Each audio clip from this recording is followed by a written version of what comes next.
Sky, and Loki. This week, the EFF is arguing that video gamers should be free to make use of games even after the publisher pulls the plug, but the ESA wants to let sleeping dogs lie. We'll explain more and get your feedback on this and the rest of the week's news starting right now on the show, where every gamer has a voice. Orange Lounge Radio. Hello, my friends out there on the internet, and welcome back to another week of the show where every gamer has a voice. It is Orange Lounge Radio, live with episode number 594 of our show for this April the 19th of 2015. Welcome back. We missed you last week. We're back after a week off. We were off last week due to our live coverage last Saturday of the Sacramento Indie Arcade Gaming Expo. We'll talk a little more about that and kind of debrief on what went down with all that in our live broadcast. But first, I've got to go around and introduce everybody here in studio. We are the show where every gamer has a voice, so you can join us live and participate with the show over at live.vognetwork.com. We tape at the Voice of Geeks Network, vognetwork.com, vognetwork.com. Sunday nights at 6 o'clock Pacific, 9 o'clock Eastern, right after the Bobby Blackwolf show. Very awesome Bobby Blackwolf show tonight. He was live at the Battle and Brew in the Atlanta area covering the Atlanta VR meetup, and he had a lot of VR guests on tonight, so good job for Bobby. There was a lot of live stuff going on at VOG this week. Anyway, here in studio, live in studio, my name is Rob Roberts. You can follow me on Twitter at SKIE, and joining me as always is the birthday girl. Hello, Dark Sakura, or Jamie Summers. Hi. How are you? Old as balls. Oh, come on now. You are fortunate enough. Today is Dark Sakura's birthday, so I would sing, but thankfully, and to spare everybody out there, that song is copyright, so I can't sing it on the podcast. But you share a birthday with Tim Curry. Yes, I do. Now, Tim Curry is at least twice your age, so you can't say you're old as balls. He's older than balls. I'm at least as old as balls. Actually, we haven't seen Tim Curry in a long time, and I heard he had a stroke, so I hope he's doing okay and recovering okay. Fingers crossed. Would love to see him acting again someday. But we were celebrating your birthday yesterday by going out to the city, and we went to this kind of tradition for you, right? Tell us a little bit about what we went to in San Francisco. Well, we went to Sakura Matsuri and Nihon Machi, and it was really busy, so I don't think we got to do too much there other than look at stuff. I did, however, pick up my Dragon Age Inquisition art book yesterday, which makes me super, super happy, and I practically devoured it last night. Uh-huh. Yeah, even I haven't really played a lot of the game, but even I was kind of looking over your shoulder going, oh, that's pretty. Oh, I'll bring it over for an actual full-on look-through. Mm-hmm. But I just... yesterday was so much fun. Going to Pizza Orgasmica was fun because, oh my God, that was such good pizza. And even though I don't like fruity flavored beers, the raspberry Hefeweizen was really good there. There is no better way to celebrate a birthday than with a little bit of booze, if you're over 21, and some pizza. Yes. But Pizza Orgasmica, I will go on record saying, is the best pizza I have had in the entirety of San Francisco. It's on Clement Street. Find it. Eat there. It's right in the middle of, it's not Chinatown, but it's kind of adjacent. So, yeah. It's a nice little part of town. Lots of cool stores. We found that store that had all the Japanese toys that were like, oh yeah, huge. The store is amazing. I've never seen so much Ultraman and Kamen Rider in one place, and Gojira. And then what else did we did? We went and hung out on that hill by Grandpa's condo, and we hung out with Grandpa for a little bit. That was nice. It was a fun surprise. And for those that don't know, that is not an actual Grandpa. That's our pal Grandpa from the Horde House podcast, as well as Starboard Power Coupling, also on the network. And thank you, Dungeon Buster. That's nice. I leveled up today.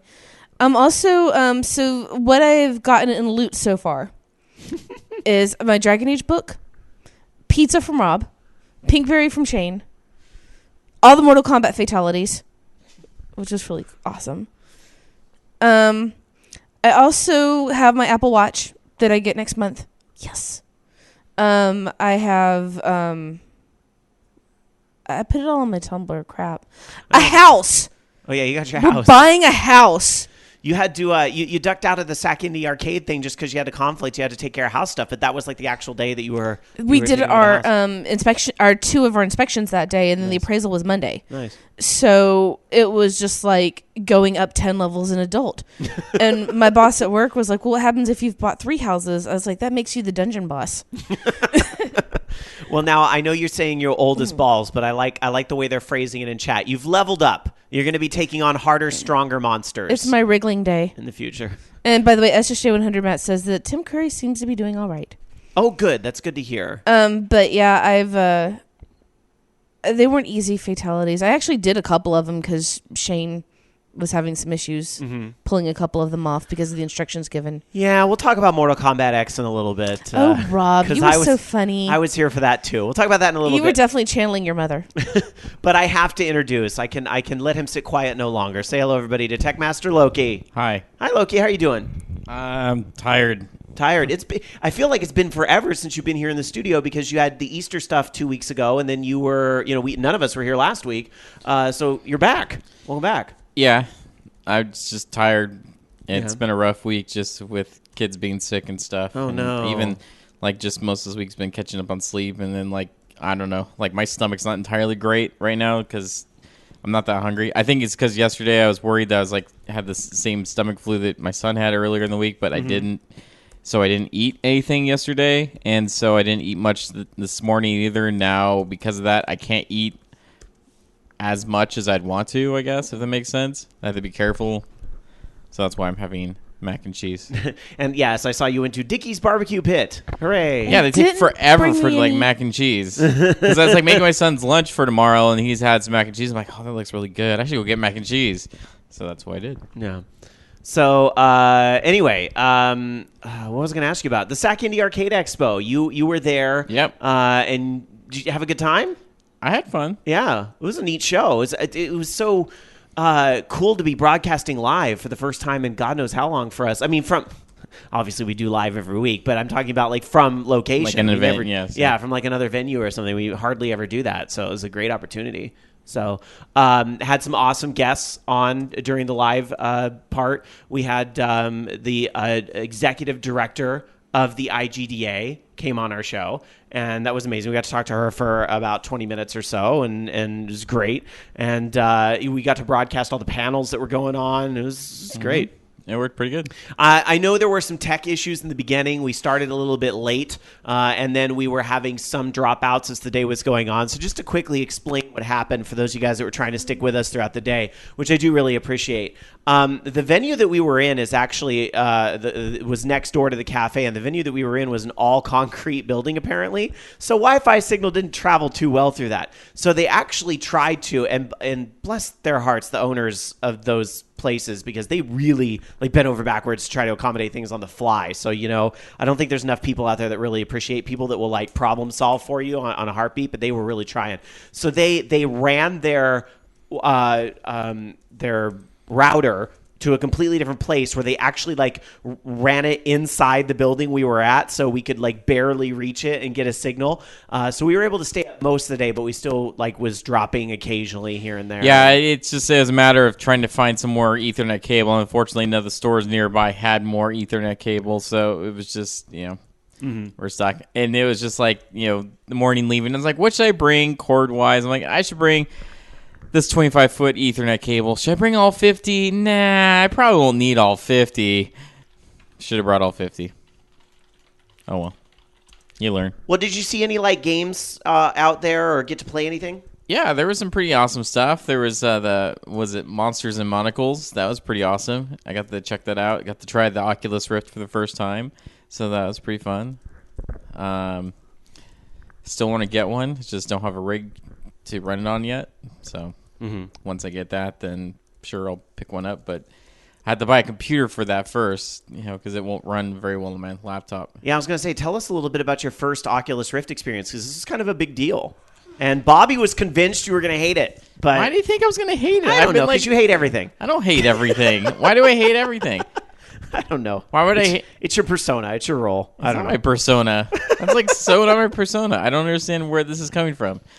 No, but I got it was okay. The first game I played was this motorcycle VR game that they had there. One of the devs was working on. And that was okay. It was an all right game. And then I got to check out some tech demo, which I don't remember the name of, but I actually had looked it up at one time. And that was pretty sweet. Just, really kind of woo, that's really cool.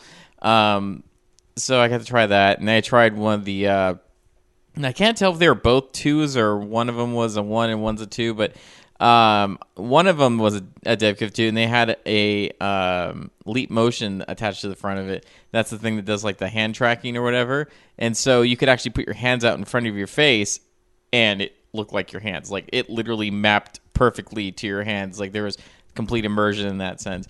The only problem was there was a way to move around. There's zombies like spinning around my head and stuff. And so it was just kind of neat to like put it on and look around and stuff. Because the demo wasn't quite working well. So that was pretty cool. Then, what was it? There's like that, the Vector Grand Prix game or something like that. Vector Prix. Yeah, that's what it's called, Vector Prix. Yeah, Vector Prix looked pretty awesome. There was some other dungeon crawler game. I don't really know what that was. The Monsters and Monocles? No, not that one. That was really cool. But no, I was talking about the other ones, like a 3D dungeon thing where they were like had like a bow and arrow. I don't remember what it was called, but that looked pretty cool. I don't know. I tried to check out a lot of it, but it was a good time. Awesome. All right.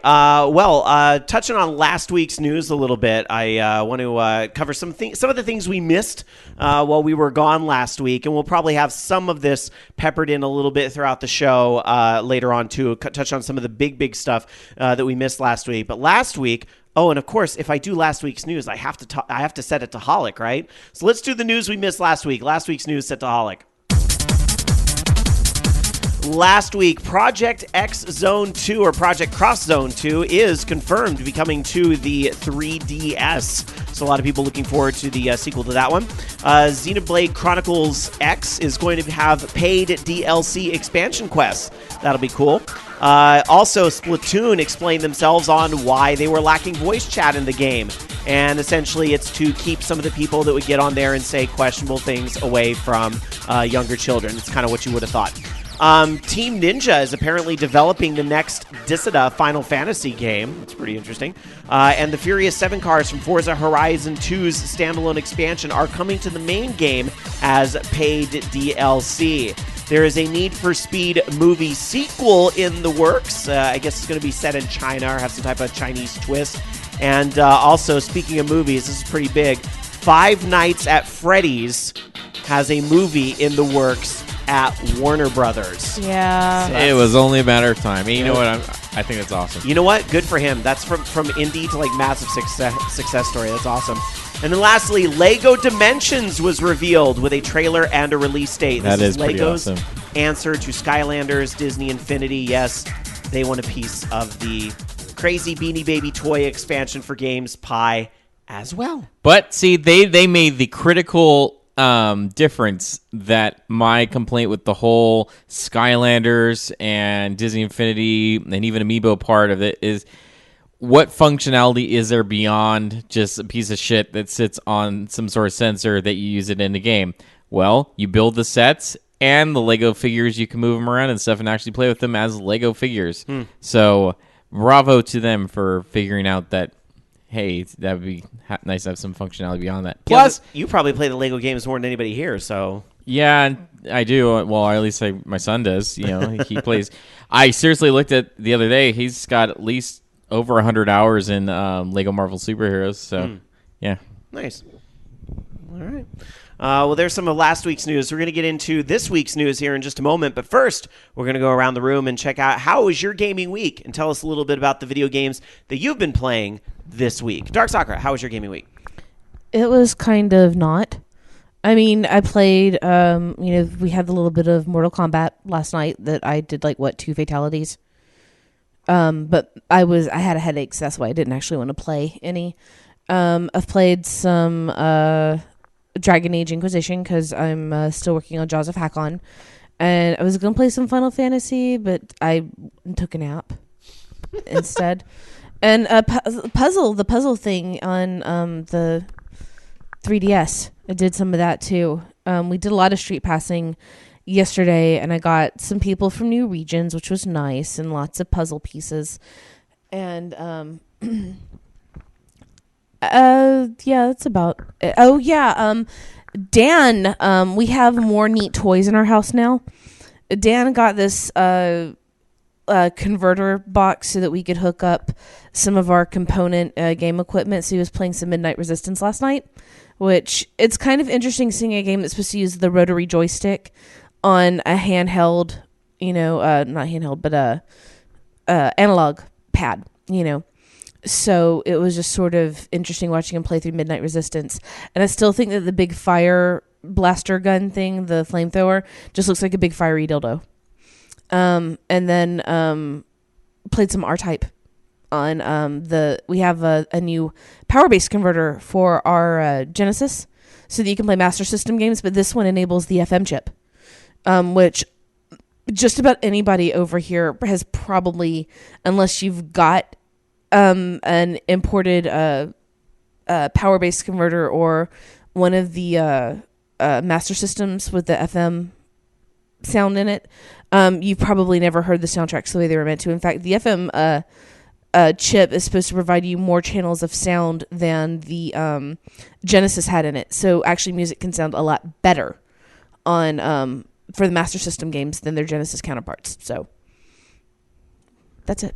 All right. Some fun little playing around. I think it's 9-channel for the FM chip. Kind of reminds me about how, like, if you can find a Famicom, you can get that extra sound channel as well, which actually enhances soundtracks to, I think, like Kid Icarus, I think, has a very prominent different soundtrack. Castlevania 3. Castlevania 3, that's one of that the was big one. ones. Yeah. Yeah. So, but it's a very kind of rare thing. You can't exactly mod an old NES. Legend of Zelda. But I'm sure people figured it out with emulators and stuff how to get the extra channel. Yeah. Yeah, but I mean, you can actually get I think it's an add-on for the upright NES. Oh, really? I'd have to find it again, but for anyone though who's a big Sega fan though, it's well worth your $70 to get the FM power base converter. I'm kind of surprised these modern day consoles, now that all the patents are expiring and we have things like the Retron, for example, I'm surprised they don't put that in there. Maybe they do and I'm just not aware. Sorry, I think some of them do. I'm just still tired from You need yesterday. a nap on your birthday. Well, I think I already took a a nap. lot of them do because of the fact that they do play the Japanese carts and everything. Oh, okay. I didn't know. I mean, that'd be my guess, unless they're just poorly emulated. Maybe somebody out there who's an owner in our chat room over at live.vognetwork.com can let us know. For the record, Dungeon Buster says, wow, the Master System version of R-Type. For the record, the Master System version of R-Type is actually one of the better home versions of that game. It's, especially you play it with the FM thing, the music is just amazing in it. But for, an 8-bit game, it's really good. It was definitely better than some of the stuff, the other shooters that were on the NES at the time. So true. Also in our chat room, Dark Tetsuya says, well, Kid Icarus and Metroid were on disc originally, but yeah, they sounded better on the JP Famicom due to the extra sound hardware stuff. Yeah, I know about the whole disc expansion thing they had in Japan that we didn't have here. So it is always weird when I see that version of Kid Icarus or Metroid and see the character select screen like you would see in Zelda. Kind of had that here because that's when they started bringing the battery packs over here. So it's really weird to see that. But on the other hand, if you think about it, because we got the password system instead, the Japanese version missed out on things like Justin Bailey, terror, danger, horror, exclamation point. I think that's what it was. All those silly little passwords and things. Icarus defeats Medusa Angels. Yes, yeah, all that stuff. And then you can flip it and put Medusa defeats Icarus Angels, and it's totally hard. Little silly things like that. So I guess a little bit of a trade-off. Ross Steele UT. Icarus fights Medusa Angels. That's it. Ross Steele UT in chat confirms the Retron 5 does support FM and VRC audio. Well, there you go. The more you know, with a little star there. Okay. If that's it for Dark Sakura, then Loki, how was your gaming week? Honestly, like I said, it mostly was trying to catch up on sleep. I worked on my game. I was going to say, you did a lot of work on your games. You were working on it the day of the event, and then I saw a YouTube of yours go up this week, right? That you actually have a 3-stage or two or 3-stage look at it? It's sort of 3, yeah. Yeah. Yeah, so I've been working on my game. I'm working on the section of the game where the title of the stage is Deliver the Cats. And so basically it's the part of the game where it introduces the fact that you have a cannon on your car that fires cats out of it. And so you have to shoot cats at houses, and that's it. And so am I going to have to call PETA on your game? No, it's silly. They don't get hurt. No. It's just... They're imaginary cats. They're just really stupid looking cats. I mean, it's like the 3D model. I did it myself. Thank you very much. And they have no eyes. It's just very low poly, very just basic looking. And it's silly. The whole thing is silly because, it's a lot of it's my son. A Loki game? Silly? No, Get out. Oh, I've got ideas. We haven't even brushed the surface of it yet. It's just, this game is just going to get weirder and weirder. Oh, you finally revealed the name. We can actually say the name, yes, right? Time to Car. It's Time to Car. Yes, it's Time to Car. That's awesome. Yes. So I've just been working on that part. Like I said, it's been really slow going just because I've been so exhausted at home. Like I can't think about, stuff once I get home and just like want to sleep. So, unfortunately I haven't really played anything because, once again, I've been tired, or I've just been like mentally just shut off. So I've been, watching YouTube videos or Let's Plays. There was this one guy I was watching do some Let's Plays of, I don't remember what it was now. There was some VR coaster game and like some other shit. I don't remember. I just wasted a lot of time, but mainly just working on that 3D cat model, and now I'm finished with it. And so I was writing the script today to randomize the way the cat looks when it comes out of the cannon. And then I got to make them so they hop around a little bit, and after a short period of time, instead of making them just disappear on the screen, they get a jetpack and fly off into space. That's how they disappear from the game. Because that makes perfect sense. Of course. It must be a Loki game. It was my kid's idea. Love it. All right.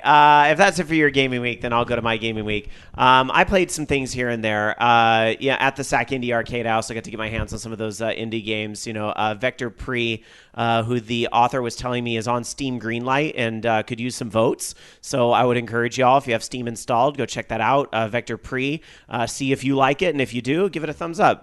It has some very Vectrex-inspired graphics, and that's what really caught my eye. Like it looks very, because they got the designer got the fading right in the game, and so it looks really good and pretty colorful. It's obviously in color where Vectrex wouldn't be, but I like that kind of inspiration with it.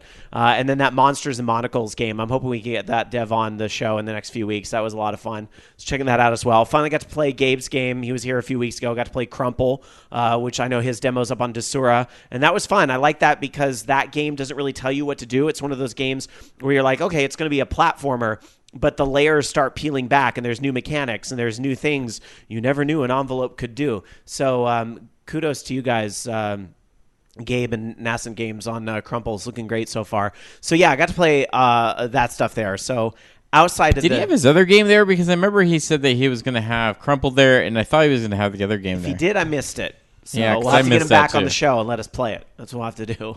Luckily, we found out he lives 5 minutes away, so it'll be easy. Anyway, so other stuff outside of the Gaming Expo this week. I played a little bit of Titan Souls, which just came out this week on PlayStation 4. Is it Titan Soul or Titan Souls? I didn't write down the name. Souls. I think it's Titan Souls. Okay, I think... Because, again, this is one of those games that doesn't give you a lot of explanation, to be honest. I didn't read a lot about it. But I think the catch on this game is it's kind of like Shadow of the Colossus in 8-bit. Like, I think that's kind of what it is. Because all you have is this arrow that you shoot, and you can use the square button to kind of bring it back to you. So it's kind of more like a boomerang. Like, you shoot the arrow, and then you use the force to bring the arrow back to your hand. So there's that mechanic, but all you're doing basically is fighting these gigantic bosses. Like the first boss I fought was this big slime thing that would split into smaller slimes, and you'd have to keep attacking the one with the heart. You try to get like 5 arrows through the heart, and then you kill it and absorb the power. And then there was another one that was this. I mean, these are not easy fights either. Like it's this big cube that tries to go right at you, but you're trying to get the cube on a pressure point, which will activate the fire in the middle, which you can then shoot your arrow through to get a flame arrow to hit the cube. Like, it's just like crazy stuff. But yeah, so kind of inventive. I like that. But it's 8-bit frustrating. But I mean that as a compliment because, old school Nintendo games, some of them were incredibly frustrating with their difficulty. So they have a little bit of that. That was honestly like 30 minutes of Titan Soul. So I can't say a whole lot more about that. But that was I liked what I've played of that so far. Let's see, what else did I check out on PlayStation 4? I played a little bit of Mortal Kombat X this week, which I'll talk about a little more in depth later on because we're going to have a news story coming up on it later. But I'll say this kind of overall because Shane was like, oh, guess what we're going to do today? I'm like, what? And he's like, I've already cleared this with Jamie, and it's her birthday, so this is going to happen, to paraphrase. And I was like, all right. He's like, we're going to watch every single fatality in Mortal Kombat X on your new TV. And I was like, joy and rapture. It was glorious. I had to sit down and watch every single fatality in Mortal Kombat and X. Takeda's ass. Here's the thing. Like, I have loved Mortal Kombat games in the past because, yes, it's a little violent and over the top, but it's just that right amount of cheesy where it's not too serious. Like, okay, remember Liu Kang's fatality? He would drop an arcade machine on somebody, and that was the fatality. That shit is funny. Some of the stuff in Mortal Kombat X is downright terrifying. Like, who did that fucking fatality where, like, they pulled the eyeballs out of the socket? Oh, that was like, Raiden gross. making him pop out. It It was called the disgusting. bug eye. Oh, my God. And then, like, was it, like, Sub-Zero or something where somebody would fall on a... And I'm sorry if this is, like, giving anyone the heebie-jeebies, Spoilers. but... What? Spoilers. Oh, come on. Their fatalities are all over YouTube. There's another one where, like, I think it's Sub-Zero because he makes, like, a full ice pit and then, like, drops the person on the ice pit and, like, their eyeball pops out and is on one of the spikes. Like, that is disgusting. I'm sorry. Eyeball fell out. I like the I must have a thing with eyes because every time the eyes came into play, I the was like, one ooh. that Kenshi had with the rotating swords and slicing their face off. And then I liked gross. the Goro one with pushing it into their stomach and Melina eating that guy's face. Yeah. And then, like, okay, so most of them were gross and a little much for me. I'm sorry. And yes, I was probably channeling my mom a little bit because I was like, that is gross. That is so gross. Why? Oh, my God. I got to go to church after seeing that. But there was one fatality in particular that made me laugh, and I liked it a lot. And I was like, yes, this is classic Mortal Kombat. This is what they all need to be. And that's the one where Cassie Cage slices off the guy's jaw, which is kind of gross.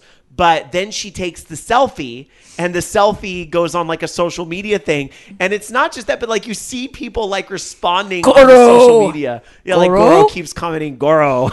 Like just all this like really stupid shit. And I was like, that is the funny shit I want to see more of. That I'm sorry, some of it was just like a bit much. And you know what? Some folks out there are going to totally disagree with me, and that's fine because things like that I think are just simply a matter of taste. The game itself is pretty fun and plays really well, and pretty good fighting game. But guess what? After some things I found out, I'm not going to buy it. I am not going to buy the game because I am a little irritated at the fact that they have characters that are in story mode and they're fully like rendered and available and battleable in story mode, yet these characters don't unlock at all in the game. And all that data is there on the disc, but if you want to play as Rain, Baraka, you can either hack your game for one platform, which we'll talk about a little later on in the show, or your SOL. And I just kind of, like, I'm a little concerned at how much money Warner Brothers is trying to probably milk this game for. So I'm just like, you know what? I'm going to just wait because there's going to be that inevitable Game of the Year collection. Complete edition. Complete with a K. Complete edition or extra edition because Mortal Kombat X, right?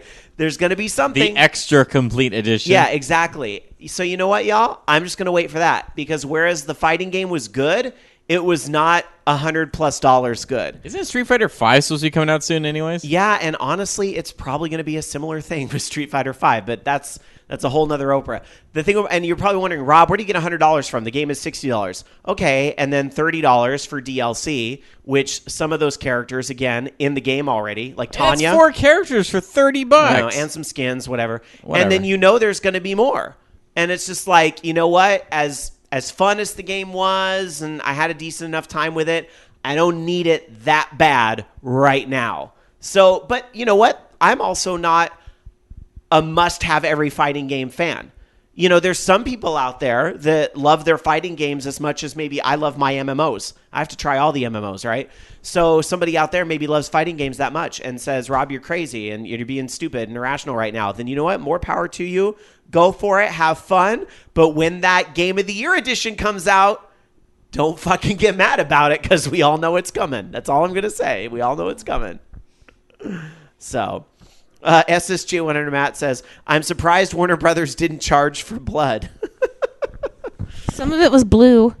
I liked the bug lady, actually. Yeah. Devora. There's some of the new characters they put in were pretty neat, like the Ferritor and Devora, I can't even remember their name. Kunjin, which yes, I have heard is the first He's my Hawkeye. gay character they've put in a Mortal Kombat game, which is cool. It sounds like they did a great job of just having it be a passing normal thing about somebody that wasn't like a big deal. So it sounds like they did that well. Takeda's butt was a great addition to the game. Takeda's actually a fun character to play because he has whips. But his He reminds me of a his Cerberus butt is the guard. best addition to the game. Whatever. So anyway, I put a picture of it on Facebook. I'll link it in the chat room. I will give props to Mortal Kombat for that. I don't want to sound totally negative on this money issue. Again, I'll buy the game in 6 to 9 months. I'm just not going to get it right now. So there you go. That's my thoughts on Mortal Kombat X. Other than that, a lot of the other same old stuff, like Diablo 3, been playing Season 3 in that. I have a Crusader who's hit max level. I think I'm up to like Paragon 50, even though Alan said he was taking a break this season. Clearly he hasn't. But I'm okay with that because we're playing together an awful lot, so we're having fun with that. And then I'm still playing Final Fantasy 14. Finally ordered my collector's edition of Heaven's Word today. So looking forward to that on June 23rd. So there you go. Let's see. We're going to get into some housekeeping real quick and then the news for this week. Housekeeping. You can follow us on Twitter, twitter.com/OLR. We're also on Facebook, facebook.com/orangeloungeradio. No shows slated to be off in the coming weeks. We were originally going to have episode 600 on Memorial Day weekend. Unfortunately, with the kind of unscheduled show off last week, just because all the computer parts were still in pieces and everything, we were kind of worn out from the day. That's going to push that back to the week after. So I don't know if we'll end up actually doing a show Memorial Day or what we'll do, but we'll see. I'll keep you all posted on when the big 600th episode is. That's the only true housekeeping thing I can think of. Otherwise, we're pretty much intending to be here every week. We will not be going to E3 this year. We talked about that on a previous episode. VOG Network is focusing on smaller expos this year, more of the kind of up-and-coming conventions as opposed to E3. And we talked about our reasons on a previous episode. So we should be here the weeks that those go on, because I think we have to go against one of the press conferences, which we'll be talking about later in the show. So that'll be a lot of fun. We can get some immediate reactions here in studio. All right, let's get to it. Let's get into the week's news, starting off with Loki. So Activision finally announced Guitar Hero Live, which is going to be the brand new reboot or whatever you want to call it, next iteration of Guitar Hero. And they basically have done a lot of different things to separate it from what it was previously. So first off, it's going to be coming out, I think, later this year. $99, and it's supposed to be on PlayStation 4, Xbox One, as well as PS3, Xbox 360, and Wii U. With that, they have a brand new guitar controller. The buttons have been changed a little bit, so instead of having the row of 5 colored buttons, they have now 2 sets of 3 buttons that are both, one black, one white, and looks kind of more like more like a realistic guitar, I guess. Mm-hmm. And then the gameplay, the main design difference of that is now they have this "you are part of the band" thing. So it's a little cheesy because it's just full motion video, but it's you're playing full motion video, and like they have two video tracks that are going. There's one that if you suck and one that you're good, and depending on how you're doing the song, which one plays. You rapping bad. I totally thought of Parappa the Rappa, how like everything would change. You rapping awful. And everybody gets all like, kick, punch, it's all in the mind. And all that, like everybody's sad. And then like, when you're awesome, you're like floating in the clouds and stuff. It totally made me think of Parappa and like a 1994 FMV game, like Mega Race or something. Well, and then on top of that, so they have, the live mode and stuff. And what they were, because I actually watched the whole conference thing today. I finally caught up on it. And so they had like this 30-minute long presentation. They talked about how the songs that are in the game, they basically recorded in front of a live audience for all of them. So all the reactions, are live. And so that's how you know that they're not going to add anything new to that part of the game. But there's Guitar Hero TV, which is this interactive music video thing where basically you have different channels that you can go on, and the songs are just streaming, and you just play them. And sometimes they'll have new stuff on there. I got to admit, like, okay, so Alone, like the first player mode or whatever, and all that video stuff sounds like, I'm with you. It's like, it's cheesy. I'm like, okay, like friendly nod and smiles that Guitar Hero's coming back and they're trying to do something new with it. But I was like, all right, that looks kind of cheesy. But this sounds awesome, actually. The whole, like, you go on to this network. Like, in other words, like, MTV is coming back. Like, that's what this seems like to me. Like, we're going to get MTV only now, and who knew this was what was going to happen, is that someday the world would be playing along with MTV. Yeah, basically. It's kind of where this is going. It's so, like, neat. Like, I love the future. So it's a neat idea. I think it's pretty cool. In the fact that the way they have the frets set up, I think it's going to be a little bit easier for like me, because I was never really a big fan of going beyond like 3 keys, but I think it's going to be a little bit easier for me to reach on some of that stuff with this new setup. So I'll be kind of willing to check that out. Well, the only thing that kind of sucks about that, I think, is that, you know, Guitar Hero and Rock Band are now completely like separate directions, which means it's highly unlikely the controllers will be compatible with the other game. Like, maybe because Guitar Hero has 6 buttons, they can somehow be remapped and they would work in Rock Band, which assumably is a 5-button game. But I guess we don't even like really know all those details in Rock Band yet. So I worry that now here we go again with the heap of plastic instruments in my living room. Well, here's the thing about Rock Band. I mean, it doesn't really matter as far as Guitar Hero, but I mean, I don't think Rock Band, the new one's supposed to be on, you know, last-gen systems. I think it's just PlayStation 4, Xbox One. Yeah, it's true. Is this new Guitar Hero on last-gen systems too? Yeah. Oh, I didn't catch that. I caught that it was on Wii U, but not the Yeah, I said last-gen systems. Oh, interesting. I missed that. Nope, they did. Oh, ha, ha, ha. Ha, ha. I see what you did there. So, well, Wii U is kind of in the Wii U middle. should be like, Nintendo should be like, woo, we got a third-party game coming. Woo, yeah. Well, actually, don't count the rabid Nintendo fanboys out. Don't count them out. Like, I'm not saying they're going to sway the whole thing one way or the other, but there's going to be support for Guitar Hero because of that. There will be. Like, and yeah, there's going to be people that will buy it because, like, woo, a third-party game on the Wii U, and this is one that I definitely want to check out. So The only thing I'm not like too much of a fan of is the fact that, you know, this is probably going to be a teen-rated game, so, you know, it's not really authentic, you know, rock experience. I mean, where are the chicks that are super drunk, like flashing the band? I mean, that is just like totally missing from this. That's my only complaint. Game Guru in chat over at live.vognetwork.com says, so how do you play in real world? Well, this is the true story of 7 strangers all jamming together to the same song. That's it. I don't know. That was my joke because MTV. Get it?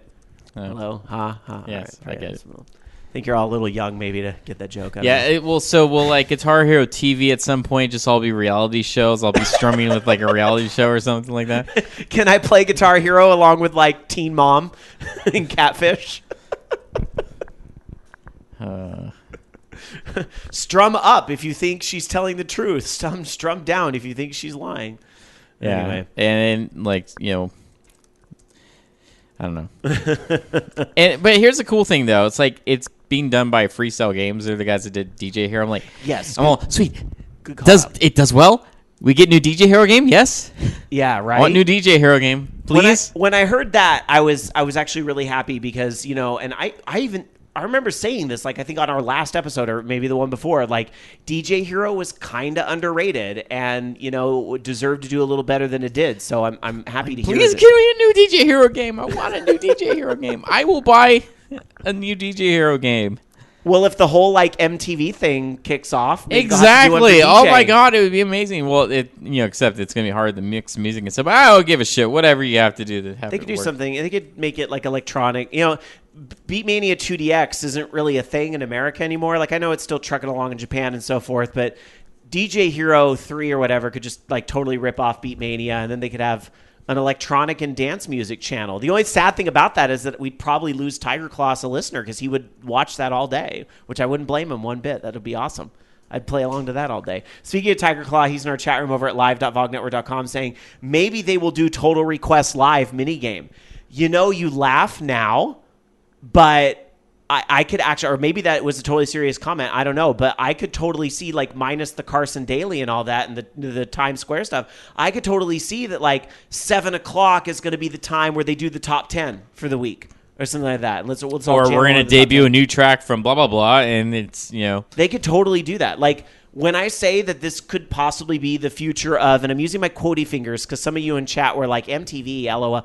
This is the future of quote, quote, MTV. Like, I'm not joking. Like, this could be what we're looking at. And see, the thing is, like, they're saying in the chat room they need to buy Guitar Hero Live. I can't because I have so many goddamn instruments in my garage. Yeah. I do not need any more instruments, and honestly, I just won't play it. It's just the true. I just won't play it enough to justify spending the money. Now, the Rock Band thing, though, I mean, the huge plus that Rock Band has is it's going to import all my old DLC. So, like, that's kind of huge. And, like, it will be a huge motivator in why I buy an Xbox One. Because, honestly, considering all the Rock Band DLC I bought, like, that's probably, like, half the price of an Xbox One. I'm sadly not exaggerating. Yeah. So it's a huge motivator there. But, I mean, so I'm thinking like, oh, it kind of sucks the Guitar Hero. You're not getting the same deal. But if they're really doing this streaming Spotify MTV type of thing, I guess that kind of makes up for it because you would just have this, random stream of music all the time, which is kind of neat. Well, see, when I originally heard about Guitar Hero TV, I was thinking, oh, this is going to be those things where we upload video or something. And, I was like, oh, that's going to be copyright strike crazy. But it wasn't. And Tiger Claw is clarifying in chat, if MTV did EDM, I would only watch it if it were a live broadcast from an electronic music festival. Well, yeah, I was going to say, they said that there was going to be an EDM channel on Guitar Hero. Oh, wow. Yeah, because Skrillex is one of the artists in the game. Okay. So, interesting. Yeah, I mean, I'll just bring my volume controller to lower it down a little bit for the... I'm not trying to make fun of Skrillex. I'm just saying it's a little loud. I'm getting a little old. I gotta just turn that down. Rock and roll. I volunteer as tribute to make fun of Skrillex. Okay, go ahead. Dalton. Anyway, moving on. Let's go back and talk about Mortal Kombat X a little bit because it's time to talk about those stories I wanted to get into a minute ago. First off, I referenced this a little bit when I was talking about Mortal Kombat X, but of course, what do we always say here at OLR? Hackers gonna hack, haters gonna hate. I thought we always said that a system is only as good as the games that are on it. That too. Modders gonna mod. And sure enough, what has happened with Mortal Kombat X? The game has been modded so that the characters that are in the story but nowhere to be played in the game, even as DLC, like Rain and Baraka, are now playable of sorts in Mortal Kombat PC. It only works on the PC version. So you say normally there's no rain? All I can say is that my life is pretty plain. Anyway, so yes, there is no rain. Well, there is rain. It's just Warner Brothers has decided there will be no rain until until maybe the California drought is over. Hopefully, like next year, right? Then we'll actually have rain in the game. Anyway, so Rain and Baraka, you can mod them into the PC version of the game. But here's the part that kind of blows my mind. Now, even though you always want to be careful when you mod games, back up your data and all that stuff, apparently all you have to do, you rename some folders and it tricks Mortal Kombat X into pulling in data for one of the characters that's locked instead of the one you selected. So there's a YouTube out there where they replaced Shinnok in the game with Rain, and so you see Rain in the training stage, which is not the stage that he's playing or played as in the story mode. So there's kind of a part of me that looks at this and does the Nelson laugh at Warner Brothers. Because it's that simple. It's like the data's there. They're just like, fuck you. Which means, and I think, now, Warner Brothers could do two things here. Maybe the plan all along was to offer it as DLC later on. Maybe, and just to give the benefit of the doubt, to not be that cynical, hateful, jaded gamer, maybe Mortal Kombat was looking at doing a free DLC thing that would unlock Rain and Baraka later in the game because it's already there on your disc. Kind of have to at this point because it's already on the disc. Yeah, except then I go, well, hold on, because Cynical Rob's coming back. They are selling Tanya, and Tanya's in the exact same boat where you fight against her in the game. She's got her full moveset. And I wonder if you could mod her back into the game the same way that they're doing here on the PC. So, Anyway, there's definitely a part of me that is kind of like, you guys kind of had it coming. I don't know. Any thoughts in our chat room over at live.vognetwork.com? Ross Steele UT pointing out that same shit happened with Street Fighter Cross Tekken. I vaguely remember that. I remember an earlier Street Fighter game because Capcom kind of started that whole pay to unlock thing. Was it the like console specific characters? Didn't they have something like that? Yes. Yeah, something like that was all in the game. And I think a lot of the Capcom Fighter games had something like that happen. So, let's see. Anyhow, something else I want to talk about that kind of blew up my Twitter earlier this week, and it honestly got to the point where I'm like, I cannot fucking talk about this in 140 characters anymore. Enough! So I'll talk about it now. And that is some controversial DLC that is available for Mortal Kombat X. What you can buy on the marketplace, so either for Xbox or PlayStation, is you can buy a DLC pack of 30 easy fatalities for $5. And what this will do, this will give you access to fatalities with simplified inputs. And I believe that means you hold the R2 button and press a button, and that's how you do it. That's what we saw. Yeah. But because it's 30 easy fatalities, these are consumables. So you pay the $5, you use the easy fatalities, and they're gone. It's not necessarily a pay-to-win type of situation because fatalities are totally optional and cosmetic, but they are certainly a part of the Mortal Kombat, like the reason why people play Mortal Kombat. It's kind of like the visual flair, I suppose. So here's the thing. I kind of went off on this on Twitter because I'm really irritated that this is available. And this is why I'm irritated. This is a double dipping scheme. And I hate this shit that I see all the time with the double dipping. And no, Mortal Kombat X is not the first game to do it, but it's the biggest, most recent game to do it. And because of how much Mortal Kombat is putting out there for sale, like, to have this as well is just a little bit like eyes rolling to the back of my head so I can see my brain type of thing. Like, it's a good thing that I am, very pleased with what I saw them do on some of the story front and so that stuff that kind of balances each other out. But here's my issue with it. These are consumables that you're buying. Once you use it, it's gone. That's what you see in a mobile phone game. That's a mobile phone expansion. That's what you see in a free-to-play game. So Mortal Kombat wants to charge you $60 for the game, $30 for the characters, for 4 extra characters. Lord knows what else to unlock Rain and Baraka in the future. Costumes and that sort of DLC. And now easy fatalities, use them once and they're gone? But what? But if people want them, why is the company at fault for making that an option? They should make it an option in the options menu where it's easy fatalities. No. Well, if there's something to be made money with, the whole point of the industry these days is to make money. That pays the developers' salaries. It allows for more content to be made. Which the $60 game and the $30 game do as well. All that stuff up front. I'm saying it's very irritating to have this double dipping. It's like, how much of my fucking wallet do you want? You don't have to buy it. You're right, I don't. And I can voice my distaste at the fact that I'm like, this is a really yucky type of cash grab as well. But that's how the business works. But is that what you want the future of gaming to be? Where your mobile phone games, when you buy things on your mobile phone, it's going to be $20 to buy it and 99 cents for energy pellets and so forth? I do want to say, because I'm sure they're yelling in chat. But they're not a requirement of the game. Hold on, because they're yelling in chat, I'm sure. I just want to say, I am aware that you can unlock some of those tokens through the natural play in the game, like as you play the game.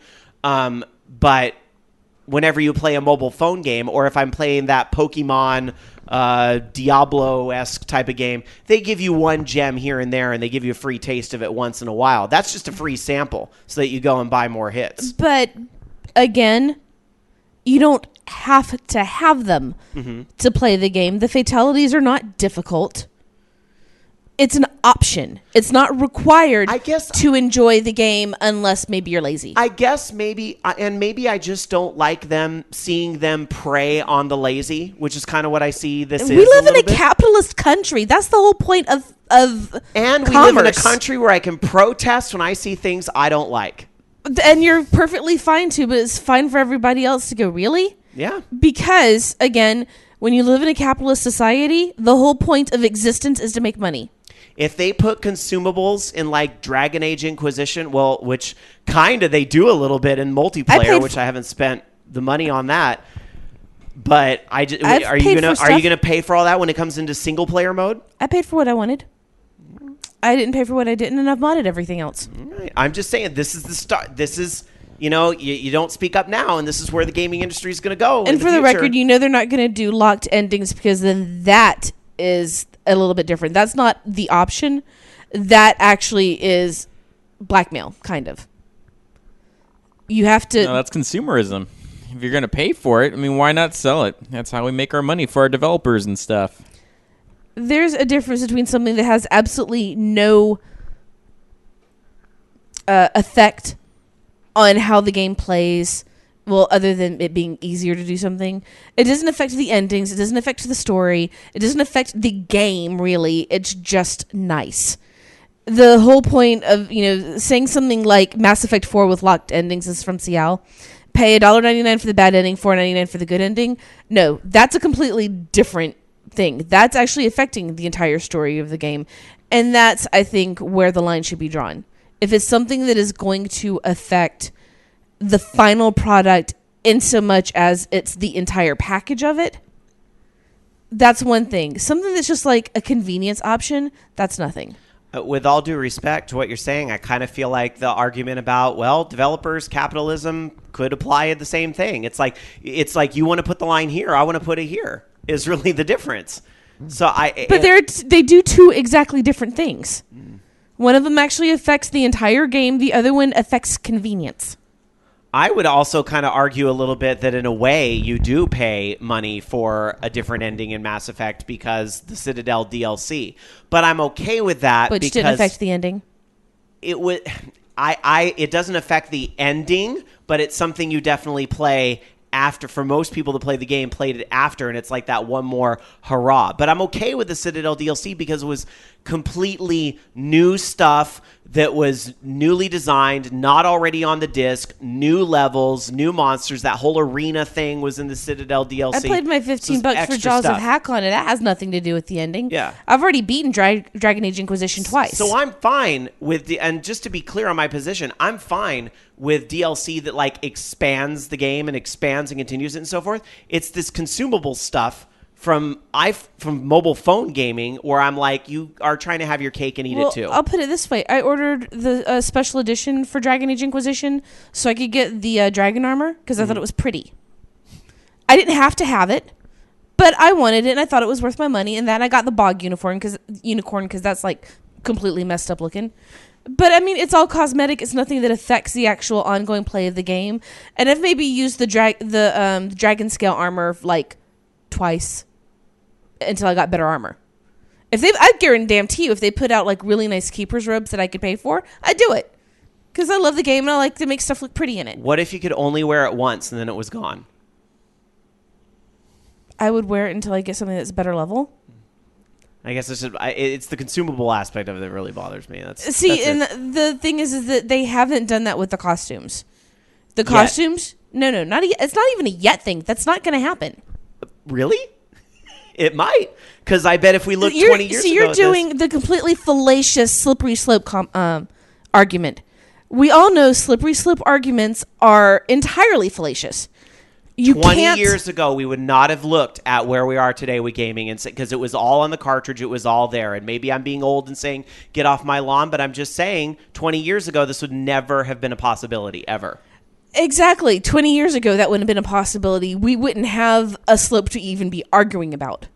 Except there are certain standards that are set up. Something that is meant to be consumable, like a little tiny code or a gem or something that's a power source. That's one thing. Saying the same thing about like an outfit, that would actually have to be downloaded and incorporated into the game. Kind of not the same. One thing is code, the other thing is addition. They're two completely different objects. All right, go into some comments in our chat room over at live.vognetwork.com. SSJ100 Matt says, we don't have to buy it, but I think it's ridiculous that they attempt to convince people to buy these things through, quote, hey, if you buy this thing, you will be better and cooler with less effort than the other person. Trying to find a comment on the other side here. Tiger Claw says, I bet these have these kind of consumable DLC for MMOs. You pay for something that will buff your character for 24 hours. They do in like China, and I'm sure they're kind of looking at bringing some of that over here. Like, I don't know, like it's been data mined in like Diablo and stuff, but I don't think we've seen it hit yet. But I know in China, where free to play is very common, unless I'm Final Fantasy has stuff like that. You have your Fantasia. Oh yeah, that changes. Well, I don't buy any of that. I got mine for free that one time, but you know, if I wanted to play the dragon character and don't want to re-level a character, sure, I'd get a Fantasia and make my character whatever the crap they're called. The Fantasia, I don't buy them. I think it's a total waste of money, and I think whatever. But at least that's something that is somewhat. It's permanent until you use one again. It's not really a consumable. It is and it isn't. It's just a consumable that facilitates a more permanent change. The little Pirate 101 game that Julian's playing, which is supposed to be like the best MMO for kids ever. All of the mounts are consumables. You rent your mount, and then it wears off after an hour or however many uses of it you do. Dungeon Buster in chat says both Activision and EA reported that a large bulk of their quarterly performances in the digital space are due to these transactions. They don't need everyone to buy into these, just enough of a percentage to laugh all the way to the bank. So anyway, to try and wrap it up to move on, I'm just going to say, you know what? Fine, they're out there, but this is why not for me, thank you. And just another part of the reason why I'll be waiting a good year to pick up Mortal Kombat. I mean, not this specifically alone, but just all these other things where this is version 1.0, and they're going to put out version 2.0 later on. I'll just wait and buy that one. That's where I'm at. Anyhow, let's move on, because I know we have a lot of other stories to get into. So let's get to it. Dark Sakura. Well, there was basically this had been going around for a little while, and I went on to the conclusion of it, but a Pakistani programmer named Amar Asghar revealed a security flaw in Minecraft servers that basically makes it really easy for anyone to crash the hosting server. And so an update was put out actually by Mojang right away. And the guy that discovered it said he hesitated publicly exposing it for 21 months, but because it had never been fixed or found, he went ahead and revealed it. So right now, the 1.8.4 security release for Minecraft basically fixes issues with the pets, fixes things with vines, fixes the malicious contents can cause a server to freeze or lose memory, and user formerly known as old user has joined show multiple times can be removed. It's fixing portal things and item duplications. So, done. No more duping the items. No more duping the items. Nope. Gosh, it's so amazing how Minecraft is still going strong after all this time, too. It's pretty amazing. I'm very curious to see what Microsoft's going to end up doing with it now that it's in their control and the inevitable Minecraft 2 becomes an Xbox One exclusive or a Windows 10 exclusive. We'll see. Moving on. Loki. So, unfortunately, you may remember that they announced Phantom Dust was going to be a game coming to Xbox One. However, that doesn't seem to be the case anymore. And the reason because of this is just the fact that there's too much pressure being put on Darkside Games by Microsoft. And basically what the situation was, they had a set budget of about $5 million for the game. However, every month, Microsoft keep adding features that they wanted to the game, but they weren't increasing any sort of budgeting for those features. And so just because of that, they couldn't deliver what they wanted them to deliver, and that was that. So kind of lame. That looked like a pretty cool game. I never played the original Phantom Dust on Xbox, but it looked like a neat concept. A little bit different for Xbox. So nobody else is picking this up that we know of? It's just going to be on ice for a long time? For now. It kind of sucks. It'll be a nice surprise to hear that maybe at E3 they moved it. I mean, not that I'm like loving the fact that they shut down the studio and everything, but I would like for their work to be, at least some of their work, even if it got picked up and finished by somebody else, to be realized. I mean, and with the whole thing, it's kind of disappointing that, they actually, their outfit was closed down because of this, and so they had to lay everybody off. And I guess this is just right before right after they were attempting to make a trip to Redmond to kind of explain why they needed, more of a budget, but Microsoft just didn't want to budge on it. Well, that's unfortunately, I think this is probably a very common story in the industry. That's why a lot of these devs really push for these deadlines way before a game's out, is because they have to show the people. And the game's not canceled. It's just right now they don't have anybody working on it. Mm-hmm. Kaijudo in chat over at live.vognetwork.com says the original Phantom Dust was awesome. I still play it to this day. Well, there you go. All right, well, one way I know people are enjoying games both old and new is through the Steam service. Steam, obviously, one of many services out there that sells games, but Steam's probably one of the biggest ones on PC, if not the biggest, and Mac and Linux and all that good stuff. Steam going through a pretty major change this week. Steam has done two kind of changes. One of them has to do with mobile authentication. This is a test that's going on right now where two-factor authentication, also known as Steam Guard, is going to be moving to the mobile device. That's something that they're testing right now. Right now, Steam Guard is through email, and you've probably noticed this if you're a Steam user. You sign into Steam from a new computer, and it's going to say, "Hi, we just sent you a code to your email." And what's really interesting about this, it's not something you have to ask for. It's essentially mandatory that two-factor authentication is on your account. And that helps keeps the game secure and all that stuff. So they turn this on by default for everybody. So right now it's via email. However, apparently the Steam beta for the mobile is going to have the two-factor authentication in the mobile. And I get that because sometimes your mobile is a lot easier to get to than let me Alt-Tab to a different window, bring up my email, log in. Yeah. It's going to be a little more convenient for some people to have it on the mobile device. So the Android version of the beta, available right now, the iOS app soon. Of course, we don't know when that is. What's interesting, and you may or may not remember this about Steam Guard, Gabe Newell gave everybody his password when this was first announced. He announced, here's this, and this is my password. And he was basically saying, go see if you can, hack around it and get in around the two-factor authentication. And if anybody did get through, we haven't heard of that, and they've patched it right up, I'm sure. Because they've been erased. They have been Hit squads eliminated. have been sent to their house. That's right. Gabe took them out. He burned them in a Steam cloud. Now, another major change coming Should be to like Steam. what they should have done if you really want to get someone motivated to break that. Hey, if you get past this two-step authentication, I'll give you a Half-Life 3. That would be a good motivator. Now, here's another big change on Steam. Steam will now be making folks spend a minimum of $5 on the store to use certain features. So in other words, if you want to do friend invites, start a group chat, use Steam discussion boards, vote on greenlight games, you will have to spend $5 in the store before your account is able to do any of that, which spending $5 on Steam is pretty darn easy to do during one of their sales. But this isn't, you might look at this and go, oh, this is just a cash grab by Steam. But I think the true motivator behind this is people that are making dummy accounts to either spam people through these friend invites and group chats, to spam and mass upvote games on Greenlight, which I know is a thing that's happening out there. So this is going to bring a little more integrity to those extra features. So it's not that you can't use Steam at all if you don't pay any money.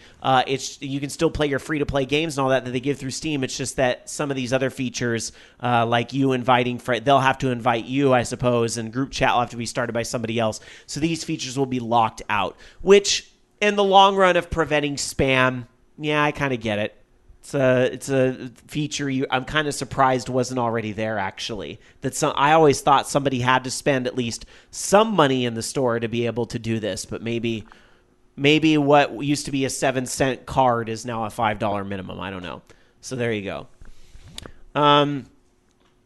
And Act Deft in our chat room over at live.vognetwork.com says $5 USD, easy. Ross Steele UT mentioning some of the other stores out there saying, I wouldn't mind seeing that added to Good Old Games and Humble. That would be pretty sweet to me. And yeah, all three of those sites, I've easily spent $5. I've spent a lot more than $5 on all three of those sites, really. So, yeah, for the gamer, I'm sure that's not an easy milestone, or that is a very easy milestone to meet for many gamers out there. Moving on, Dark Sakura. Well, there's news about Microsoft. Phil Harrison is gone. Gone. Basically, it was announced by Phil Spencer, who's the head of Xbox, that basically Phil Harrison has chosen to pursue business interests outside of Microsoft. And he was the corporate vice president in Xbox in Europe. So, bye. So apparently it was a good exit. He wasn't like fired or anything, but we don't know who's going to take over his place and help out with the European ventures. Yeah, well, and these things are very natural in the industry. I mean, look at anybody with any job anywhere. Sometimes you're there for a few years and then you decide, I have an opportunity somewhere else I'm going to go take advantage of. So this is just a very normal thing. It's just that sometimes these types of executives are in the spotlight a little bit in the gaming industry. So there you go. All right. Let's move on to travel around the world and check out some release dates, starting off with the U.S. Loki. Sadly, nothing. Nothing coming out this week? Yeah, nothing really, unless you count downloadable stuff, in which case you have Assassin's Creed Chronicles China. That's it. Oh, yeah, there's like a handful of those games coming out, the Assassin's Creed games, to kind of, I guess, hold people over, right? Yeah. Nothing until next week. Nothing until next week. All right, slow week here in the States. Well, let's go over to Japan and checking out the release dates in Japan. There's a few things to talk about over there. There's actually quite a bit. On the PlayStation 4 this week in Japan on the 23rd, Blaze Blue Chrono Phantasma Extend. You can also get a special joystick for that, like an arcade-style joystick. You can get Tropico 5. Is available in Japan this week on the PlayStation 4. Shin Jigen Game Neptune 7 in regular and Dream editions. Tokaiden Kiwame comes out this week as well. That's all on the PlayStation 4. On the Xbox One this week, Blaze Blue is out there as well. And Fantasia Music Evolved gets a Japanese release this week. So I don't know if they changed any of the content for Japan, but seeing as Disney's pretty big in Japan, I'm kind of surprised it took this long, but I guess, localization and all that. Looking at the last gen of systems, on the PlayStation 3, Blaze Blue is also out on there, as well as TV Anime Idol Master Cinderella G for You Pack Volume 1. So some type of Idol Master extension is out on the PlayStation 3 this week. And on the Xbox 360, Fantasia is out there as well, and Tropico 5. On the Wii U, nothing this week, but there will be a Xenoblade X release on April the 29th. So keep an eye out for that. Also on the PlayStation Vita this week, Crimson Empire, as well as Gakuen Heaven 2 Double Scramble. Ore no Shikabane o Kote Yuke 2 gets a price reduction, as well as Maikai Senkai Disgaea 4 gets a price reduction. And Sayonara Umehara Kawase Shirari comes out this week on the PlayStation Vita. Last but not least, on the 3DS this week, Menare Majo to Moko Moko Friends, and probably, in my opinion, the biggest release of the week. I want to play this game real bad. Bravely Second Enlair is out this week on the 3DS. The sequel to Bravely Default, out in Japan this week. Look out for spoilers if you're waiting probably till the holidays to play it here in the U.S. All right, just a few more stories for you guys. Then the... Oh, I'm sorry. Excuse me? Well, my bad. Let's go to the UK. I was thinking already about the classic game of the week. Good Lord, Rob. My bad. No, I'm not going to do it now. Okay. Yes, you are. On the 22nd, we have LA Cops for PS4 and Ziggurat on PlayStation 4. And on April 24th, we have Tropico 5. Dungeons 2 on Mac and PC. That's all? You sure? Are you sure you're sure? Are you absolutely sure? What? Girl. All right, let's go a couple more stories for you guys, and then the classic game of the week. Loki. So I think it's actually the last console, handheld or otherwise, that's have the support finally added to it. But Unity now will be supported on the new 3DS, and this is coming from Unite 2015, their Tokyo event. And that's really all we know so far. Supposedly going to be coming later on this year. But hey, now there's going to be Unity games on the new 3DS, so that's got to be cool. That means it's going to be really easy, too, for people to make games for the 3DS if they want. Like, it's going to get a lot easier. Exactly. So 3DS is going to become another type of indie darling in a way. That's great. Yeah, which they already have a lot of indie games, but, it means even more. Yes. So, yeah. Very exciting. Does this mean time to car on the 3DS? I'll put it on whatever platforms I can. Excellent. I love it. All right. Well, this will definitely not be on the 3DS, new or old. I think it's probably a little too much power in this game. It's going straight to the PlayStation 4, the Xbox One, and Windows. Huge announcement this week for Star Wars Battlefront, which was announced during the Star Wars celebration. Release date of the game, November 17th. Technically, this is the third Battlefront game, but, it's a new developer for the game, and so we're throwing it back a little bit with Battlefront. There was a release trailer for the game, which showed a little bit of a battle going on the planet Endor. I don't know if you guys saw the trailer at all. Yes. Yeah, the graphics look amazing. The game, I was never super into Battlefront. I'm sorry. I know it's a hugely popular series. I don't hate it. I just not my kind of game type of thing, right? It's very heavily multiplayer. Heavily multiplayer. It's all multiplayer. Well, the first one didn't the second one have a single player campaign in it? Or you could do single player with AI or something? It's still multiplayer, but yeah. Yeah, and I remember the AI was not very good either, so... But anyway, so yeah, and those usually aren't my type of games. But, I had to admit, I would watch somebody else play this. This will lend itself very well to live streaming and that sort of thing. So, it looked gorgeous. I don't know if you've seen this yet, Darkseid, but if you haven't, you got to check out that trailer because it just looks gorgeous, seeing all that Star Wars stuff rendered in real time. We'll see. They had one of the, and sorry, my Star Wars knowledge is not as up high as some other people's, but those walking things that are on the ice planets. The ATST. Is that what they are? They show them on Endor, and that was just kind of neat to see. They were on Endor in the movie, too. Were they? I just totally forget. Yeah, because Chewbacca took one over. Oh, that's right. And then pointed it, and then he's like... Do you know the last time I saw the Star Wars movies? That was Return of the Jedi. Any of them. Well, I saw the prequels in the theater one time. Those don't count. Yeah, and I'm not counting those. Honestly, the last time I saw the movies, I was in college. So, what? You just rolled your eyes at me. How dare you? The last time I watched them was about 2 months ago. No, you don't even realize Return of the Jedi was my favorite movie as a kid. Oh, really? I've watched it so many damn times. And all these people you're not alone. There's a lot of people. Empire Strikes Back is the best. It's all about the fucking Ewoks. And all about the angsty Luke Skywalker in black. Can we just have a little short part of episode 7 where they go, oh damn, during that battle, they destroyed the whole Gungan planet, and all of them were in there at the same time. None of them escaped. They are all dead. Here's the thing, that is terrible. I'm telling you, the Star Wars or Star Tours at Disneyland, that's the best scene in the whole one. Is the Gungan planet is actually the best one. So it's weird, but I know. And every time Jar Jar Binks pops up on the screen, I always yell, shoot it.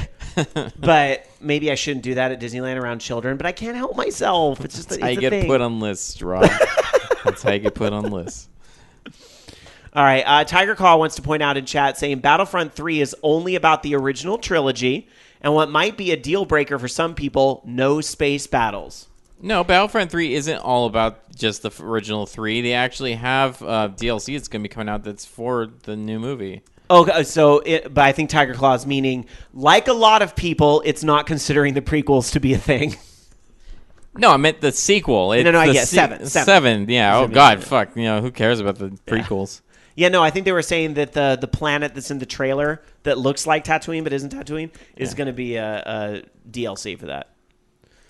I can't wait for all the nerd hate mail this week because I didn't know my Star Wars. But you know why? Every day after high school, it was because I was watching The Next Generation.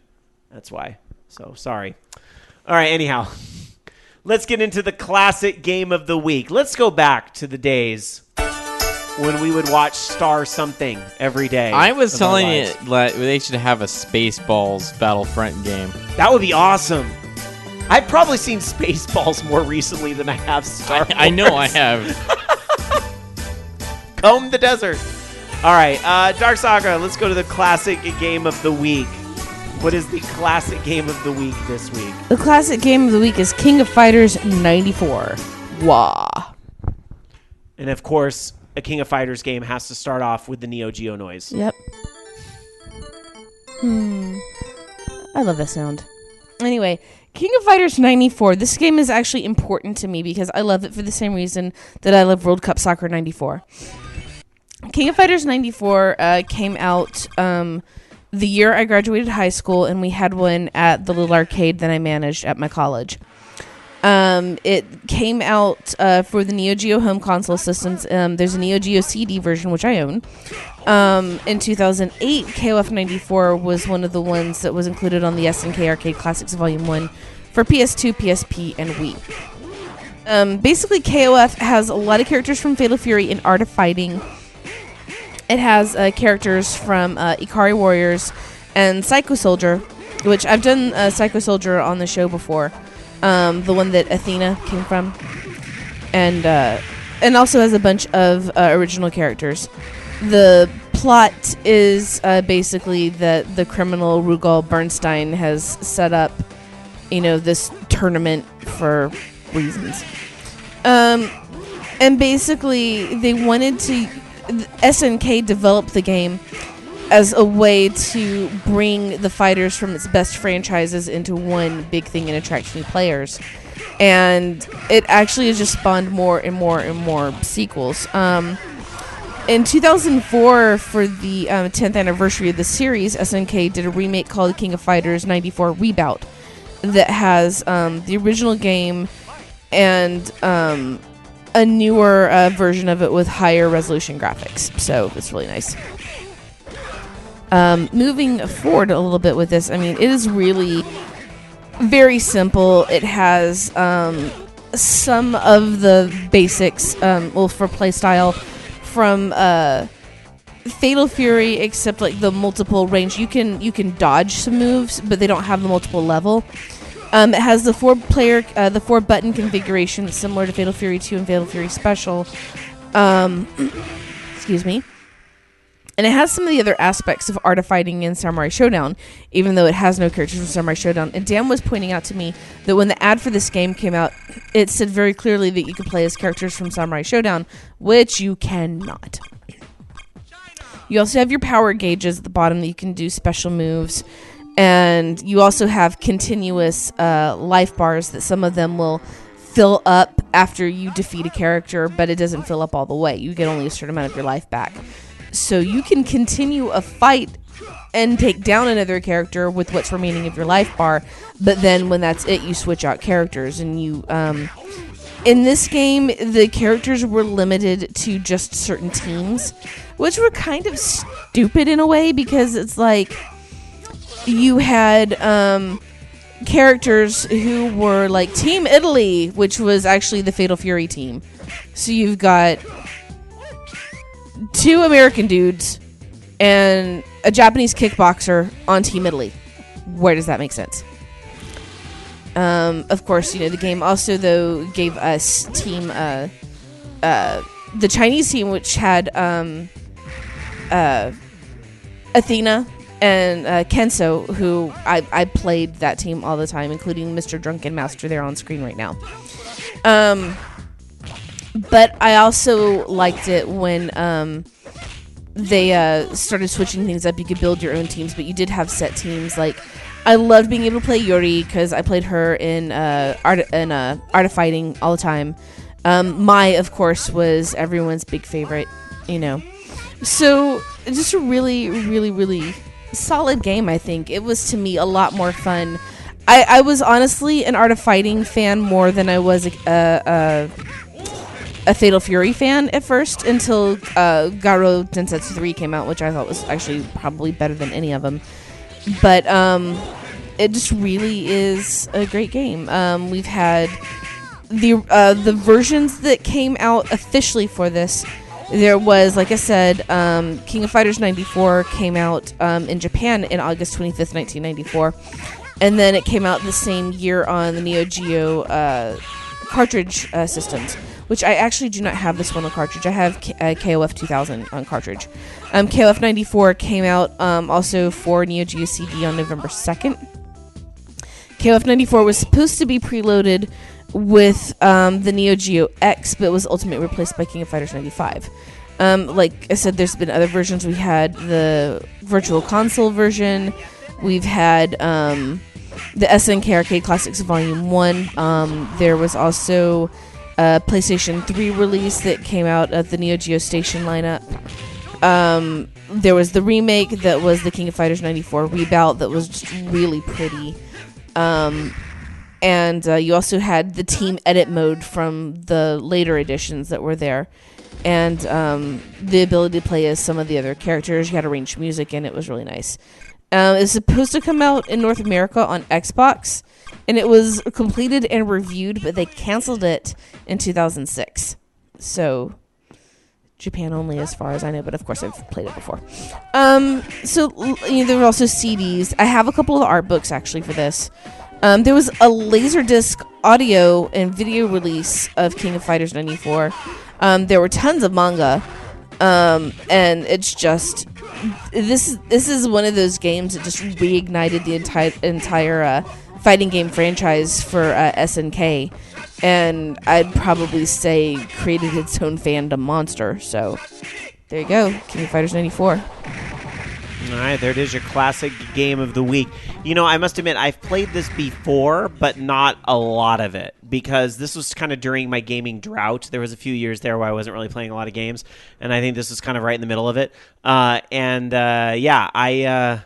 love the SNK fighting games, though. I need to go back and revisit this. It kind of sucks that the Xbox One got canceled. I think they did release some game on Xbox 360. I just don't remember which King of Fighters it was. It might have even been Fatal Fury Special that I'm thinking of. It's just been so long since I played it. But I liked Fatal Fury Special, and I liked oh God, why can't I remember? Mark of the Wolves? No, not well. I mean, that's a good game, but not one I played a lot. Oh, Capcom versus SNK. Yeah. 2 specifically. It's great. And I'm with SJ 100 Matt in our chat room, who says just make Capcom versus SNK 3 already. I agree. I loved that the artists for the different companies were doing each other's characters.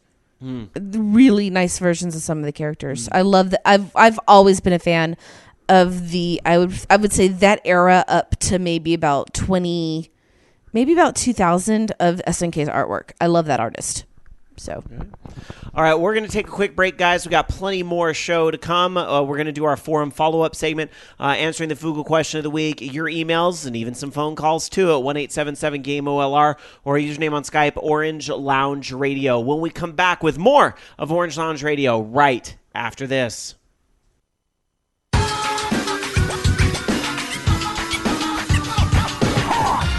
Welcome back, everybody, to Orange Lounge Radio, live with our 594th episode for this April the 19th of 2015. Dark Sakura's birthday show. Yay. It's her birthday. Yay. There's a lot of people with a birthday today. One of my Final Fantasy guildies has a birthday today. We mentioned Tim Curry. And today was the Waco thing. Oh, was it really? Yeah, it was. Oh, that's... And wasn't the Oklahoma City bombing, like, this is like the 20-year anniversary or something? Something like that. Yeah, it's unfortunate. But yeah. Sorry, I don't mean to be a downer, but it's just, this is a very busy day. I think 2 out of 3 people in this room have had tragedies associated with their birthday. Yes, yes, that took me a minute because I was like, what happened on June 26th? That was the day the Supreme Court repealed the sodomy laws. I'm like, that's not something to be upset about. Oh, yes, Loki was born on that day, yes. He wasn't born in June. No, anyway, he was born on September the 11th. Brad from Pod Culture saying that Christina's birthday is today, too. Christina from Pod Culture. Yep. Her birthday's today, too. Hearts, it's a busy day. Yeah, but mine's the most important. Wait, more important than Tim Curry? I don't know. All right. I guess I can allow that. Brad is also saying today is the day that Skynet was supposed to take over. Get out, really? Well, it is Dark Sakura's birthday. And, if anyone were to do anything nefarious with Terminators, Dark Sakura's probably behind the button. I'm just saying. They can't be killed. They can't be reasoned with. And they will not stop until you are dead. Oh, boy. All right. I love that movie. Let's get to the forum feedback segment for tonight.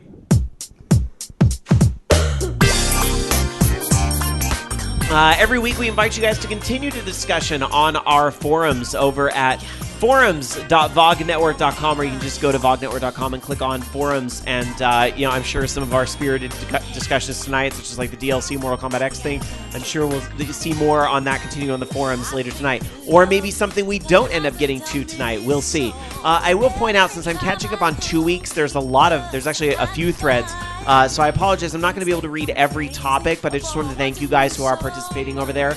And I do read everything, so thank you for that. I'll just briefly mention that Critical Myth started a thread on Fang and Vanille because in the last episode I mentioned, I didn't really see them as sisters. I saw them as a different type of romantic connection. Special type of sisters. Yeah, not really. Not anything I would call sisters, actually. They were... So anyway, Critical Myth said in a nutshell that he agreed and kind of explained some of his thoughts behind that. So you can read that over on our forums at vognetwork.com. Deeper relationship is how he phrased that. I think that's a good way to put it. But let's do a couple of these other topics that were posted, such as Flacco Jones saying one that just jumped out at me while listening to the show, episode 593, that I had to post. I know Half-Life 2 is a big deal. That was our classic game of the week last show. And that every gamer is supposed to have played it. Jamie even said as much in her intro, but I never have. I did watch my friends play all of 1 and most of 2, but I've never played them myself, mostly because my PC gaming was mostly in the MMO realm, and I heard the console port wasn't great. Also, other than dabbling with the original game for about 5 minutes, I never truly played a Halo game. What do you think when you hear there are gamers out there who haven't played such landmark releases like these? And which highly influential and or essential games have you never gotten around to playing? Yeah, Grand Theft Auto 5, Rob. Well, that would actually be a great example. Bobby Blackwolf, by the way, chimed in on that saying, I've never played World of Warcraft, even though I got banned from it for being a gold farmer. So... there's one answer. You didn't play it. You had your bots playing it. The gold farm gold, of course. I pose this to the chat room as well. If you have some quick answers here while I check out other answers in the studio. I guess mine would probably be, I think Grand Theft Auto, really any of them in depth is a really good example. But if I confess up for a moment, I haven't really played Half-Life start to finish either. I haven't either. It's in my Steam library. I've played it a little bit in the orange box. So I've at least played it. I have played one of those console ports. It's supposedly not great because I did play a little bit of it there. But I haven't done the in-depth that clearly Alan and Jamie last week had. When I attempted to play it before, it was like you had to do some setup to get the gamepad working correctly with it. And I was just like, I don't want to do this. Gotcha. But then, now it should be a lot better. I just haven't gotten to it. Like 99% of the games in my Steam library, I haven't quite gotten a chance to play them yet. Mm-hmm. Half-Life being among them, yeah. So is that your answer to Half-Life? I do want to play it. I fully intend to play it someday. Mm-hmm. I just haven't done it yet, along with a lot of the other games that are in there that I'm like, ooh, I really got to play these. Dark Sakura, any answers you can think of? One of these huge landmark must-play games that you Fallout? Fallout? Okay. No, I have Fallout New Vegas, and I started it, but I didn't go too far into it. Yeah, I'm with her, too. Like, I played a little bit of New Vegas, and I just kind of going from Skyrim to New Vegas, it was just like... ugh. I only played a little Skyrim, too. Yeah. Only a little bit. Like, I made a character and then killed some people, and then that was it. We'll be glad you were able to get out before it finally hooked you, because that will take years of your life away. What was the other... Now, as much as I love Dragon Age, I didn't play much of Awakenings. I played Origin. I played some of Awakenings just long enough to go, oh, so that's Anders. And I played Dragon Age 2 like it was going out of style, and of course Inquisition, I've been all over. I can't get into Dragon Age 1 and 2. I have tried. Inquisition I can. I can't The explain Inquisition. I never played Mass Effect. Well, no, I played Mass Effect 1 a little bit. Like, very little 2 bit. and 3 are the better ones. Didn't play. It's hard Yeah. to start with 1 at this point. I had a really hard time getting into Mass Effect, and then I just blew through the first game so I could get to the other two. I didn't mention Because Garrus. I didn't mention this during my gaming week, but since I got that new TV a couple weeks ago, and it's the 60-inch TV with the high refresh rate, I'm going back and looking at old games, and so I put in the Mass Effect trilogy on PlayStation 3. It made me nauseous. And I was playing Mass Effect 3. It looks like garbage because you can see artifacting. It's choppy, and I don't know if maybe the game has a hard time with the refresh rate. Like maybe I have to go in and force the refresh rate to be lower. But it's it's oh my god. Well, remember, I held up my camera, and I could watch it through my iPhone camera. Yeah. It looked fine. Mm-hmm. But looking up at the TV again, it was like, so I really do think it's the refresh rate. But yeah, the high refresh rate TVs, I'm finding like it makes Blu-ray movies look completely different. Completely different. It's so weird. You know what else I haven't played? Was what was that stupid Candy Crush saga? You know what? That's probably for the best. I think. I refuse. I don't know if I'd call that a landmark I game. won't give that company any money. Well, you play Bejeweled, so I mean that's like almost. Yeah, but that Bejeweled's same. actually a good game. Let's see. Looking at our chat room over at live.vognetwork.com. SG100 Matt says, my girlfriend never played Cookie Clicker.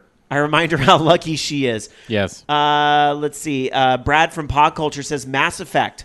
Got them all. Haven't cracked the seal on any. And Ross Steele UT is wondering, why do people buy all these games they never play? Not that I don't have know. I mean, seriously. What? It's like, what? I have still 2 games. I have fucking Destiny sitting there. I haven't played it yet. Or Watch Dogs. I'm probably never going to play those games. Buying something I know I'll never get to just because it's on sale seems odd to me. La la la la la la la. Yeah. You know what? People do it with other stuff too, though. Like clothes. I know people that buy clothes, men and women, that buy clothes just because it's on sale and they never wear them. Yeah. Shoes. I had a friend in high school. I swear to God, she owned like 70 pairs of shoes. There's no way That sounds like my mother. she could wear every single pair of those shoes. Do you know how many pairs of shoes my mother I know. owns? And there was a guy I worked with that had shoes in every color too. Anyway, We do know people who collect tennis shoes, though. Yeah. But Yeah. they collect them. No. But my mom's got like, even after she downsized, she has something like maybe 40 plus pairs of shoes. And this is, again, after downsizing, and has maybe that many purses. Yeah. Do you know how many pairs of shoes I have? I have my Vibrams, I have my Converses, I have my old Converses, I have my sandals, and I have 1 pair of dress shoes. I have like 3 pairs of shoes, and I'm so predictable. I'm like, I need to revoke my girly license or something. Well, I had to buy boots, so I was like, oh my God, I got to get another pair Oh, yeah, of shoes. I have snow boots. Because I was afraid of the snow in Boston. I didn't even really need them there. I actually have snow boots from when Becky and I were taking her son to the snow. And I haven't even worn them this year because there hasn't been enough snow to bother with. I have work shoes and these shoes. And I'm so predictable when it comes to shoes, too, is it's like it's always Skechers or Kenneth Cole, and they're always blue or brown or black. Like, I guess I'm pretty predictable with shoes. Look, I just bought these shoes. Surprise, they're blue and they're Kenneth Cole. What a shock. Anybody surprised? You know what? All my tennis shoes, Converses or Airwalks if I'm feeling cheap. All right, anyway. Oh, my God. Did we just get on a sidebar conversation about shoes? Oh my God, shoes. These shoes are $300. These shoes are $300 fucking dollars. Let's get them. Actually, I almost spent $80 on shoes. Did I tell you? They're No. Galaxy shoes. They're cool. Alan Alchemy in chat says, if I was loaded as fuck, I'd probably own between 1 and 2 dozen shoes. I don't give a fuck. See, I knew Alan liked shoes, but I didn't realize he wanted to buy a lot more shoes. Now I know what to get him for his birthday.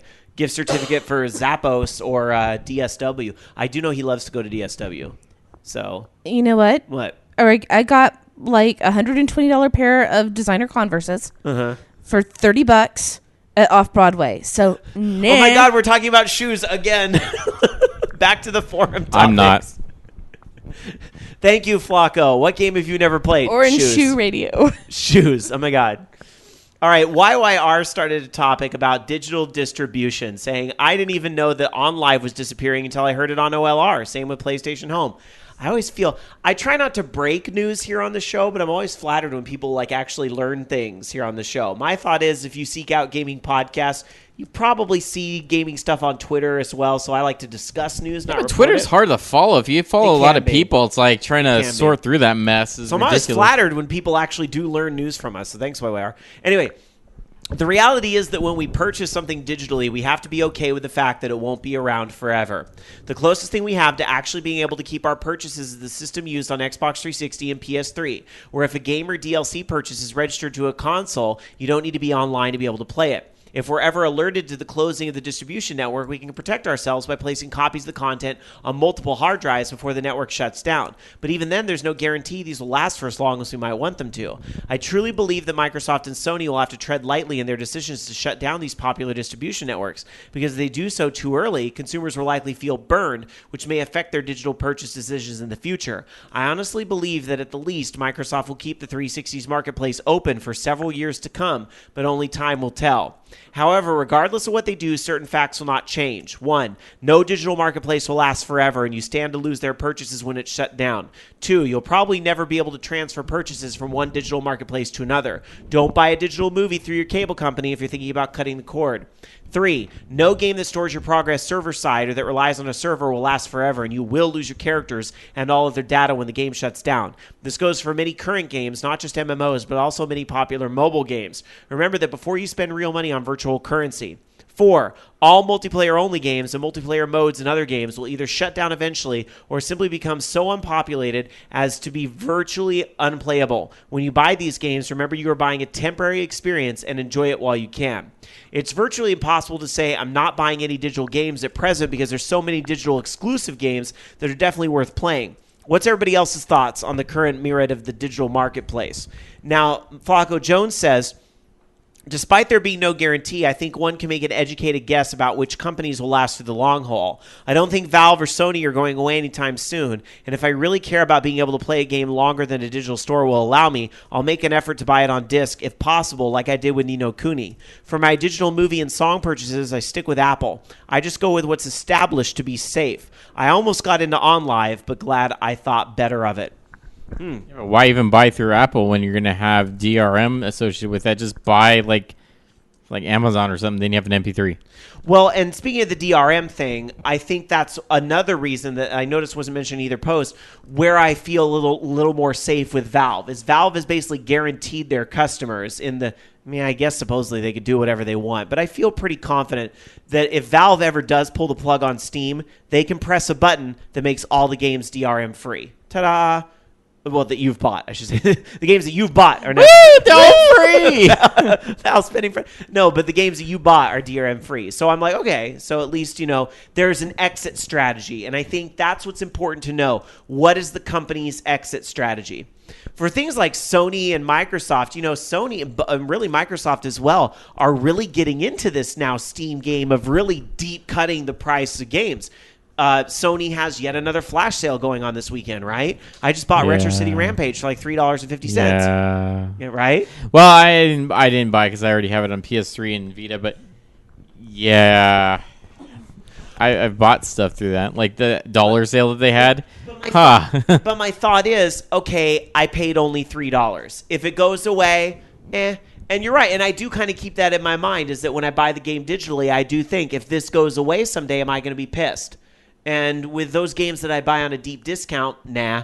And I've talked about this on a previous show, not to repeat myself too much, but that's why I think the equity is so important. Like, if I pay $60 for a game, I want the equity of having the discs that's worth something so that I can give that back. Yeah. But if I pay $15 for the same game... and I'm totally with you with that, but for some stupid reason, and I don't know if it's sheer laziness or what, or the convenience, I bought, literally all my games digitally since I've had my console, my PlayStation 4.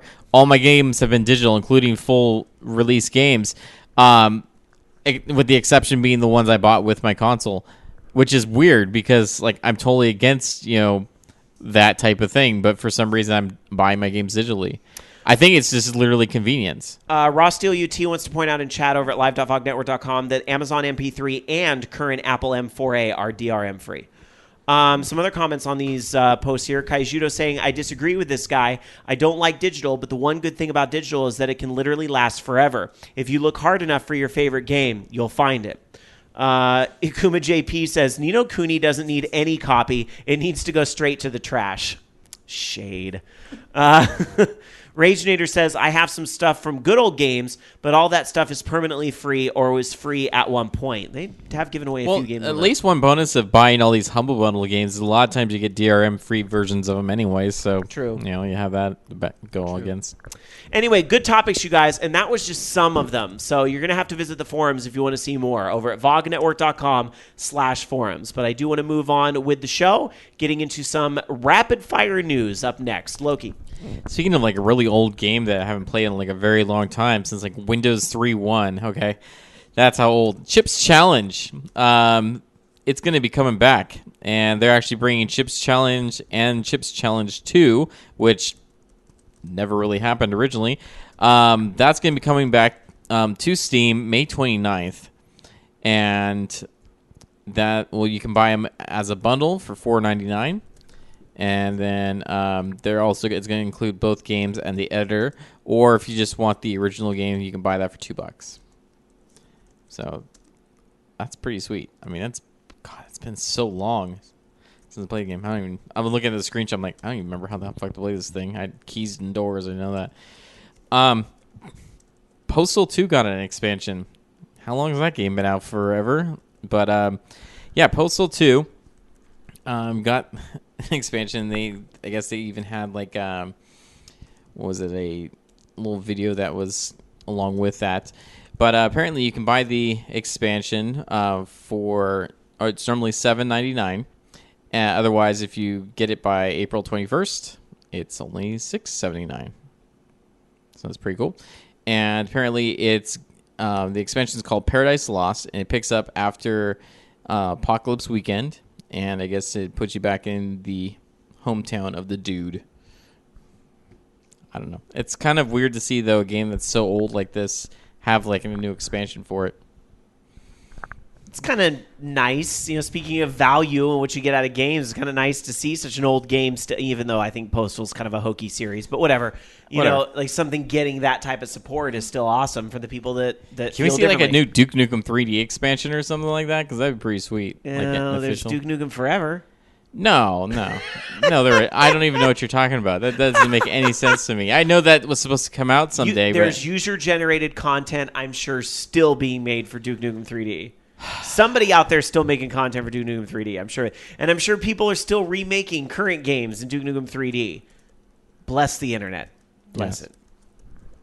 And then hopefully, as I was mentioning earlier, with all that, buying games digitally and stuff, hopefully this gets a digital release as well. But apparently Journey is getting a physical release on the PlayStation 4 this summer. And it's going to be on a disc along with Flow and Flower.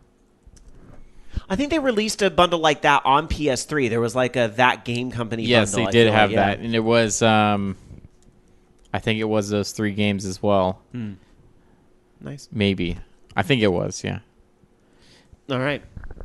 Well, moving on to a few stories that I have for you guys, starting with Loki was talking about Steam. I want to talk about the Humble Store because it's time for yet another Humble Bundle of note, because this is another one where EA is taking part. So it is a Humble Origin Bundle, meaning that these games will be unlocked on Origin. It's actually the second one they've done, so it's Humble Origin Bundle 2. And the charity of choice for this, actually there's a few. There's Girls Who Code is one of the charities. There's the V Foundation. I hope I'm saying that right. I'm going off the logo here. It's the V Foundation for Cancer Research, and then Build On. So these are the charities that this is supporting. And if you pick this up, which you can at humblebundle.com through, I guess you still have about 8 more days. You still got another good week to get in on this. Yeah, they haven't even announced the other games that they're unlocked. Yeah, there's a mystery game. I was going to get to that. But what you can get for whatever price, you get Dragon Age Origins. You heard Jamie talk about it earlier. You can form your own decision. Which is a game that they put out for free? Yeah, but if you didn't get it, then you can't get it for free now. True. Dragon Age Origins, which is also available on Steam. Peggle, also free. Dead Space 2, which is available on Steam. Medal of Honor, Allied Assault War Chest, and Command & Conquer Generals plus 0 Hour. So those are all available for whatever. I actually don't have Dead Space 2. If you pay more than $5, technically $4.93, but charity people, $5, You get Plants vs. Zombies Garden Warfare, which I always thought was a free game anyway. They gave that out to us for free. It's that's on okay. PlayStation 4. Thank you. Dragon Age 2, Bejeweled 3, and Mass Effect 2. And any game that's available on Steam is Origin and Steam, so you can have both. And then they do promise, as Loki said, more games to come soon. So who knows what else will Do the come thing, people. for over that $5. So I want all of you to play through Dragon Age 2. yeah, here's the problem. I honestly own like every single one of these games except for Medal of Honor and Command & Conquer. And let's be real, I'm never going to play Medal of Honor. I'd want Dead Space 2 and I don't because think I don't Generals have it. is supposed to be that good anyway. So. I feel I got like 1 and 3 for free. I think Alan has I 2. thought Dead Space 2 was part of the last Humble Bundle that they did, or was that Dead Space 1? That was the first one. Anyway, sorry, I don't mean to speak. I still will probably buy it just because it's charity, and, I actually, do I have Mass Effect 2? I do have Mass Effect 2 digitally. I did buy the entire trilogy several times, but I don't have Bejeweled I guess 3. I could the, buy the it. thing I mean, that I like, though, with these is that you can gift That's true. them to people. That's true. I So guess I'm I just going to support the charity. could buy it because, I don't have enough Steam games. I'm sure the more games coming soon will be kind of... There's some great mods for nice. Dragon Age Origins, just saying. Yeah. So there you go. You got the Humble Origin You should bundle. play Skyrim. More Skyrim. I think you could really get into that. I actually modded a bunch of stuff in it already and then started doing my mods. But I don't know. I'm just still so into Inquisition right now. It's ridiculous. I have to believe it or not agree with Loki. I'm a little surprised that's one of those games you didn't. I just sort of lost interest in it because I'm really not into that universe. Yeah, it's fair. I'm not going to shove it down your throat. I'm sure that I'm they surprised. have ways to mod it so that I it's also more hate like Dragon first-person Age. games. Oh, you can flip it into third person in Skyrim, can't you? Yes. Yeah, you can flip it into third person. That might help. Okay. Yeah, a lot of people don't realize that because every screenshot you ever see of it is first person, but you can play the whole thing in third person. So, Can I walk around in a fur bikini? Yes. ask Alan. I'm Yes. sure you can. It can be done. Because that's completely Actually, stupid. I don't even think you have to mod that. That's actually part of the game. Alan can hook you up with the boobies and dong mod. He can. He can get you all the boobies and dongs. I'm just going to keep playing Dragon Age. All right. Better universe, and it has Fenris in it. Anyway, I bet you could put him in that game. hold on. I'm gonna get Jamie back on track right now. I have to talk about Mass Effect 4. Yes! And I'm not at all pissed off about this news. So there's it's not news, it's rumors. I'm not at all pissed off about these rumors. Capital rumor, italicized, bolded, because I believe this information is coming from NeoGAF. So, or maybe it's Reddit, but either way. Here's let me now, to everybody listening, I'm now distributing your salt containers. Here you go. Here's your side of salt. Take this news with. But you know what? I got to say, it sounds plausible. So if this is fanfic, it's really good fanfic. So here's the deal. The game is supposedly, and this was all taken from a survey. So there was a survey out there, which is not out of character for BioWare to do. I believe I'd heard Dragon Age Inquisition information leaked out in a similar manner in advance of the game's release. So supposedly, the game is 4 times the size of Mass Effect 3, and it will take place in a place that is far removed from time and space than what Shepard did. So it's like a completely different part of the galaxy. It's Mass Effect Voyager. It's the Delta Quadrant, basically.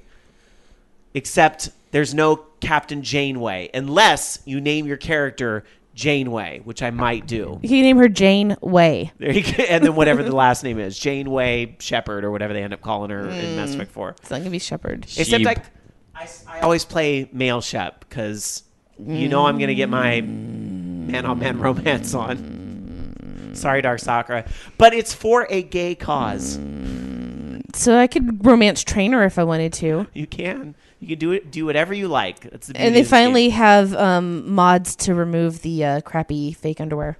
Anyway, you will be playing a Pathfinder leading an expedition to establish a new home for humanity. So now it's like the next generation / Voyager. Anyway, you will collect resources and build colonies while you're coming into contact with aliens and outlaws.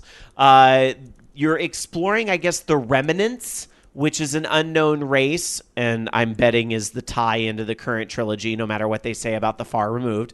This technology will hold the key to gaining power in that part of the galaxy. There's blueprints. Areas become colonized. You recruit mercenaries. You do an AI strike team, not too dissimilar from the Inquisition teams in Dragon Age Inquisition.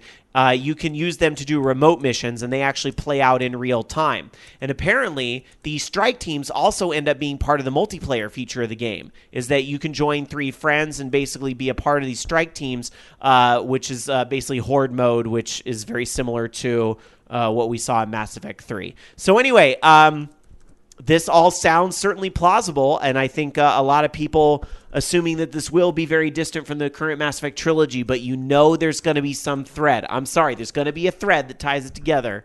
We'll see. Lastly, Bethesda doing an E3 press conference this year. Speaking of Skyrim and probably Fallout this year, E3 invites went out for the June 14th presentation. However, even though the flyer that went out featured Dishonored and Doom and Wolfenstein, the Vault Boy from the Fallout games was not present on the invite. But that doesn't really mean anything. I'm sorry. Yeah, Wolfenstein, they're just going to be talking about the old order or DLC or something. Yeah, right? that's just coming out in May anyways. But and Doom, who gives a shit about Doom? But I think sure that they'll have something. other things. I don't know. There'll be something. It's just not on the flyer. So of course, why would they want to spoil it? I mean, that's why I'm mentioning it as rapid fire news. It's really not a big deal. So we'll find out on June 14th, which apparently we're going to find out live on OLR. We're going to be on live the same time as this press conference. So we haven't really decided yet. Maybe I need to start a forum topic on this. Do you want us to? Because we're not going to have the rights to stream the show or to stream the press conference as it goes on. So we can do a few things. We can ignore completely that it's happening. Do our show, screw the press conference, we'll catch up with it after the fact. nope. B, we can stop the show while the press conference is happening and then resume the show after. So it's basically like a very long break in between parts A and B. We can stop the show while the press conference Well, how happens. long is this press conference? Probably an hour. I think that's about how long they all are, right? Or we would shorten the rest of the show so it wouldn't, Or we can watch the press conference on the TV here in studio, even though I can't run the audio because that part's copyright, and we can do live commentary. Why would it be as it's copyright, going though? on. They do that same shit like on IGN and stuff where they commentate over it. I thought they would have permissions to do that and so forth. I don't know. I'll look into the legalities of it. So, Or what about D? Pizza. ooh, you make a good case, Star Sakura. All right, and either way, there'll be pizza. Anyway, don't yell it out in chat right now. I'll start a forum topic later on because your votes in chat will be lost, and I want to make sure everything is collected. But that's something we got to consider this week. All right, speaking of Dark Sakura, you got some rapid-fire news for us, too. Hell yeah, speaking of me. Famitsu has put out items from an interview with Tetsuya Nomura, who's basically saying that they are doing, they've got character designs out for Squeenix's new smartphone RPG called Rampage Land Rankers, and that they are going to release information about Kingdom Hearts 3 at D23 Expo in Japan, which is the big Disney Expo. And there's also a few things about the new Dissidia Final Fantasy characters to be released. In other news, you can play Hearthstone on mobile now. Hearthstone, sorry. So bust out your iPads, I guess. Like 50,000 other people at work that play Hearthstone. And then, last but not least, the Department of Justice is saying no to the Comcast Time Warner Cable merger. This was reported by Bloomberg that said that they will be blocked by the Justice Department. The $45.2 billion merger is basically going to be opposed because it's supposed to cause harm to consumers. And, I just keep thinking that old Teddy Roosevelt would just say, break them up, if you studied your U.S. history. So, antitrust, anti-monopoly. I think both those companies have some issues they need to work out independently. before any type of merger happens anyway. I mean, every week there's some horror story about Comcast out there, right? It's just like, oh my God. So. Well, in Time Warner, they bought Roadrunner. So that was their big thing. Well, they all of them have bought other companies. There was a small little indie company out in Roseville that used to do cable, and Comcast bought them up. And I remember it back in the 80s, like this company was doing shit that like is like technology from today. Like you could order and play games on your TV through the cable box. That was unheard of in 84 and 85 when this was happening. So anyway. All right. This is why we can't have nice things. That's right. This is why we can't have nice things. All right, let's get to the Foogle question of the week. Every week we go to our Facebook and Google communities, slam those names together, you get Foogle. Why am I playing that? That's the wrong theme song. I was like, wait a minute, that doesn't sound right. Rob's broken, everybody. I take 1 week off. 1 week off. Good Lord, let's try this bumper instead for the Foogle question of the week. I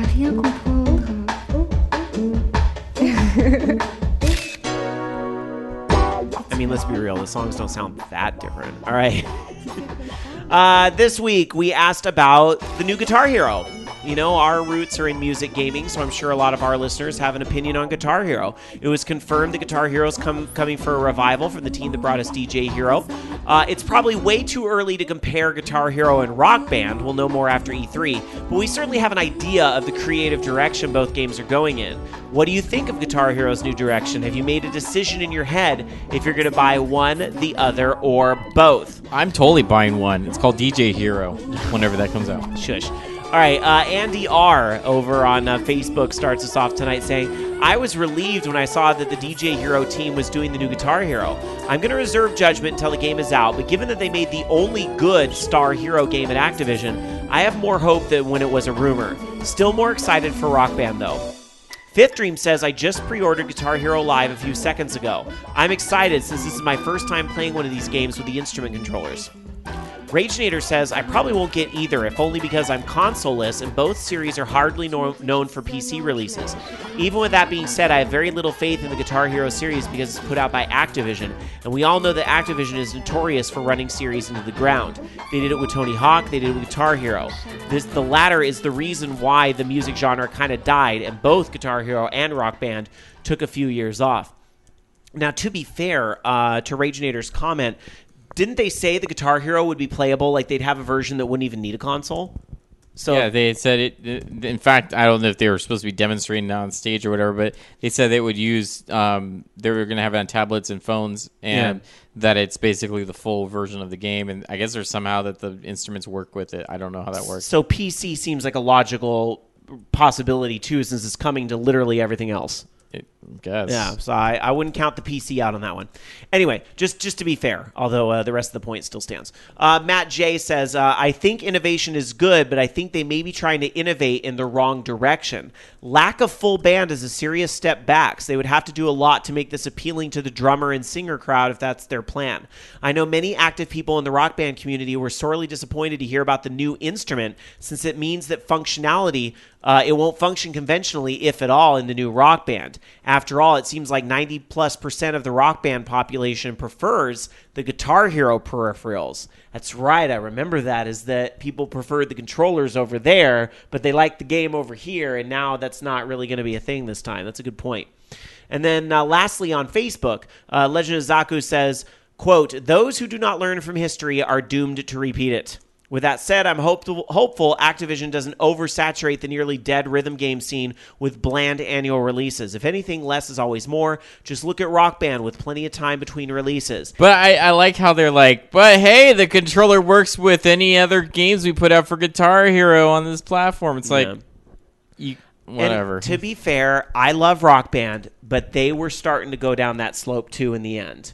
Rock Band 3, Rock Band Green Day, Rock Band Beatles, wasn't there another one that was planned that they'd scrapped at some point? I don't know, but they were starting to get there. Not as bad as Activision, granted, but it was happening a little bit on both sides.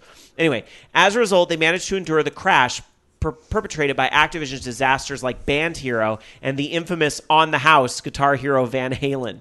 To sum it up, either this nibbles at Harmonix's ankles if they can once again crap the bed trying to reanimate their decades-old corpse of a franchise. Ouch. All right. Let's go to Google Plus because I'm sure we have some opinions there as well. We have just a couple. Redtertainment saying, I don't know much information about either game, and I don't want to see more before I make a purchasing decision. Also, or excuse me, I'm sorry, I totally missaid his comment. I want to see more before making a purchasing decision. Also, Project Buy a House. So no pre-orders for Redtertainment at this time. I'm in Project Buy a House too. Act Def says, considering that Rock Band 4 will have backwards compatibility with DLC, I'm getting it for the reason alone. But I'm willing to give Guitar Hero Live a chance, since it does feel like a really cool concept. Maybe get the Wii U version for it and get Rock Band 4 for Xbox One. So those are the comments there from our Facebook and Google communities. Thanks to you guys for answering. Since we already talked about it here in studio, I'm not going to go around and get our input on it. I'm just going to go back into the next story so we can get to the mailbag and the FUs and the phone calls and all that good stuff. So let's get to Loki. All right.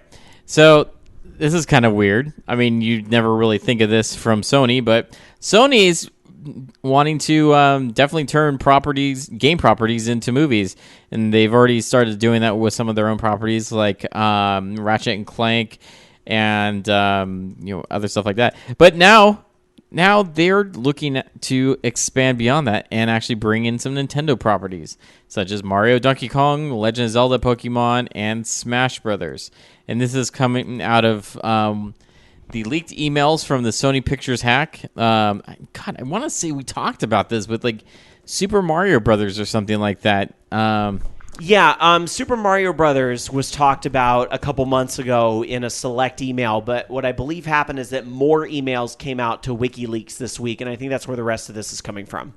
So yes, they're looking at other non-Nintendo properties being turned into films such as Sonic the Hedgehog, BioShock, Metal Gear Solid, also like Gran Turismo and Uncharted as other options. I think though, aren't they already doing an Uncharted movie? So they are. That one's happening. Yeah. So I don't know. It'd be interesting to see that as something that happens, but I'm highly doubtful that it would. But I would like to see it. I mean, that would be pretty cool. Yeah, Smash Brothers movie, that would be crazy, but kind of awesome at the same time. That's like a Nintendo fanboy's wet dream. Then again, that could end up like Captain N. So, I don't know. I don't think it would end up like Captain N. We're not in the 80s anymore. That's true. You'd be careful. It would end up like Sonic Boom. All right, well, speaking of Smash Brothers, there is another rumor out there, but this one trying to show some receipts to prove it, and that is from some hacking and reviewing of the 3DS Super Smash Brothers patch. There was a recent patch that did some changes and then, of course, enabled Mewtwo for the DLC. And apparently, by data mining this patch, they have found some files located in /BGM or background music. And some of the files have in the file name SF2_Ryu_3DS. And then there's another one _F_Roy_3DS. So this indicates that Ryu from Street Fighter could be in Smash Brothers. And this has a lot of people going, what? Because, of course, Ryu is more aptly known for Street Fighter, which is a very different type of game than Smash Brothers. We've got Rockman. Yeah, that's true. We do have Rockman. But, do you think about Street Fighter when you think about Nintendo these days? Because they didn't even put Street Fighter 4 on Nintendo. But Street Fighter 2, that was the Super Nintendo game. That was arcade perfect, quote unquote. It wasn't really, but it was really, really damn close. In your living room on the Super Nintendo. Street Fighter 2 was a must-have on the Super Nintendo. So, I mean, it makes kind of sense in that regard if we're getting a classic Ryu type of thing. But, and then Roy, of course, is from Fire Emblem. And that one, you kind of look at that and go, okay, yeah, that makes sense. So less people talking about that, except the people that are excited to see it because, they're Roy fans. But we'll see. Anyway, Ryu from Street Fighter. could be in Smash Brothers. By the way, there's also a patch being worked on to fix Mewtwo, because apparently there were some issues with Mewtwo being used in 10-man Smash. Yeah, they're saying avoid some of these single-player modes like Classic, All-Star, Stadium, and so forth using Mewtwo while we work on rolling out a patch. But regular Smash, Smash Tour, and all that is just fine otherwise. That seems like a pretty big kind of whoops for some first major DLC for the game, but all right, we get it. Nintendo doesn't do these things every day, so this literally is like almost their first DLC. No, you can't shade them that way though, because the Mario Kart DLC is freaking great. So okay, well, props to them for that. The Super Mario Brothers 2 gold coins thing on 3DS, that's some good stuff. So, but yeah, they don't do it every day. Let's put it that way. But I will say, because we had a pretty heated debate about DLC earlier, Nintendo does bring rich, additional new experiences with their DLC. So you know what? It's a bummer that this one kind of shit the bed in some ways, but they'll fix it, and some of the later DLC sounds exciting and it'll be better. All right, Dark Sakura, what do you have for us? Sonic. Dan and I were actually watching a whole bunch of Sonic the Hedgehog stuff last night, including people who put Knuckles in Sonic, the first Sonic the Hedgehog.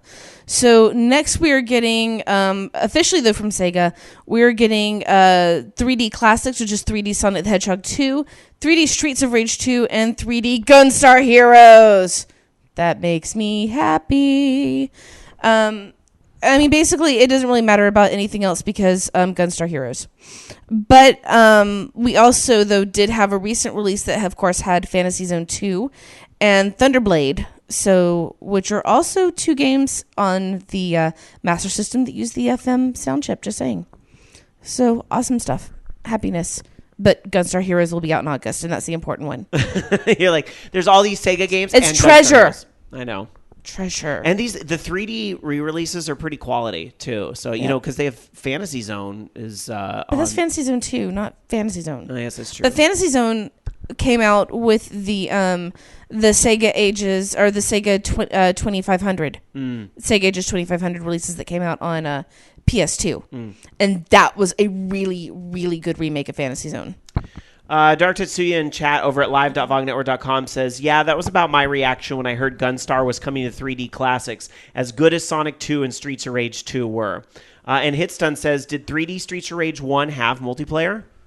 I have to admit I didn't pick that up. I love Streets of Rage. Bare knuckle. I love Streets of Rage for the soundtrack, but the gameplay, I have a really hard time playing some of those old fighting games. They're really rough around the edges now. And that's not just Streets of Rage. That's like Final Fight, too. Like, it's kind of hard for me to go back and play Final Fight. I don't know about you, Dark Sakura, but I'm like, these games, they were better when I was 12. I have no problem going back and playing Final Fight, especially going back and playing Final Fight Guy. I was going to say, I bet you only play the one where you can play as Guy.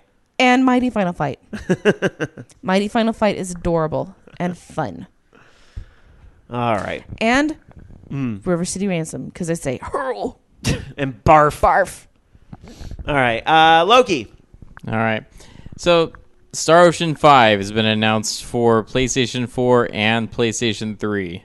And it looks very, very pretty. Not sure when that's coming out, though. But it looks really, really pretty. Apparently, there's some more details that have been leaked out regarding the game from Famitsu. They're saying the full title of the game is Star Ocean 5, Integrity and Faithlessness. And it's set on the planet of Fakreed, which is 6,000 light years away from Earth.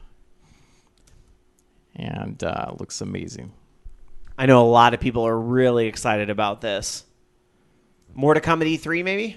I'm guessing, yeah, especially since, I don't know, looks like probably going to be either late this year or early next year is when that's going to be released. I think some people thought this series was kind of done. So, yeah, because I don't think the last one did that great. I mean, it was a decent game, but it's not like I don't think it sells as well as Final Fantasy over here. Mm-hmm. I'm not sure how well it does in Japan, but it's probably something that's a little more cult status, I think. At least here. Yeah, maybe. I can't speak for I'm Japan. guessing probably next year at some time is when that's going to be released because it looks like they're saying right now that the game is 30% done. So makes sense. Well, it looks nice for 30% done, though. Moving on to the game Destiny, which is supposedly has a 10-year track. Remember that when they were hyping Destiny? God. So Destiny has released some more details this week. Actually, there was a patch, pretty big patch that went out for Destiny this week. Update 1.1.2 went out this week. It's 4.3 gigs in size for the Xbox One, and for PlayStation 4, it's 6 gigs. What does this patch give? Different vault capacity. Your vault gets increased. Colorblind support, which is awesome to hear about. Accessibility changes. So there's different ways that it will support different types of color blindness for highly color-driven gameplay elements. Motion tracker, loot drops, shield energy, and item categories. That's really cool. Audio controls are also available in the settings menu. There's a volume control and music toggling. Item lock will now allow you to prevent gear and weapon from being accidentally dismantled. And the purple ball in the tower is now an interactive sphere that has an energy core that grows with object velocity and tints based off the time of day.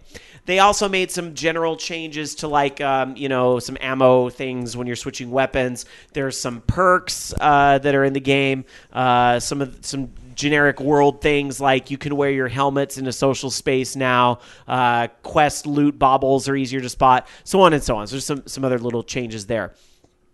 Also this week in Destiny, House of Wolves was given some more details, including a release date, May 19th.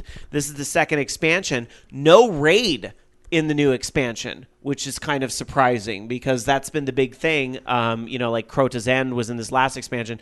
So there's not going to be a raid. However, there will be a new type of endgame activity, they're saying. And Bungie says, we didn't make this decision lightly. Our team has been humbled by the reception of raids, and we're going to create a new raid for release later this year. But House of Wolves will have a new cooperative endgame activity focused on variety, replayability, and skill. We don't know exactly what this is all about, but we'll learn more about it in the coming weeks. Bungie will talk about how gear will be upgraded in the expansion. Also, the Trials of Osiris, the Prison of Elders, and these are new additions to Destiny's endgame activities. They say Battle Arena is what Prison of Elders is supposed to be like.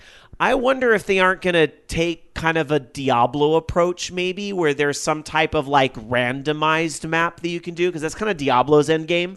And how you get loot there is that you run these randomized maps, and they get harder and harder, and they kind of scale with, depending on how well you're performing. And the harder it gets, the more loot that drops, and the better loot that drops. I wonder if that wouldn't be a direction for Destiny. I don't know, just throwing that out there as an idea.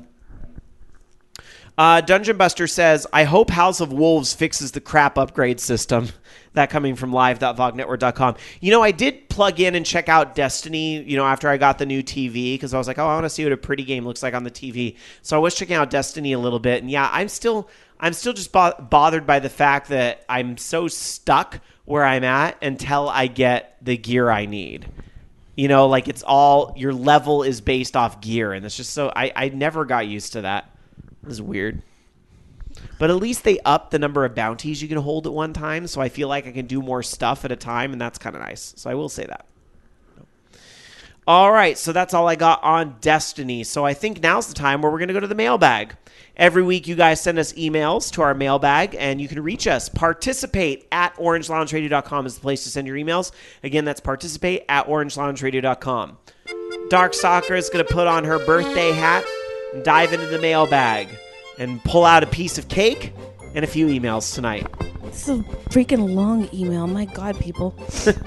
We were gone for a week. People had a lot to say. Yeah. Okay. Hey, OLR crew, AZHP here. I don't have a next-gen console yet, but I went back and forth between a PS4 and Xbox One for a solid week trying to decide what exclusives I wanted to play on each. In the end, I decided to get a GeForce GTX 970 for my PC instead. Good call. Well, the GTX 970 has the same VRAM that's got everyone's panties in a bunch, where the last half gig of RAM is accessed at a much slower rate than the first 3.5. It's actually a very solid card that can run every current game at the highest settings at 1920 by 1080. But enough about that.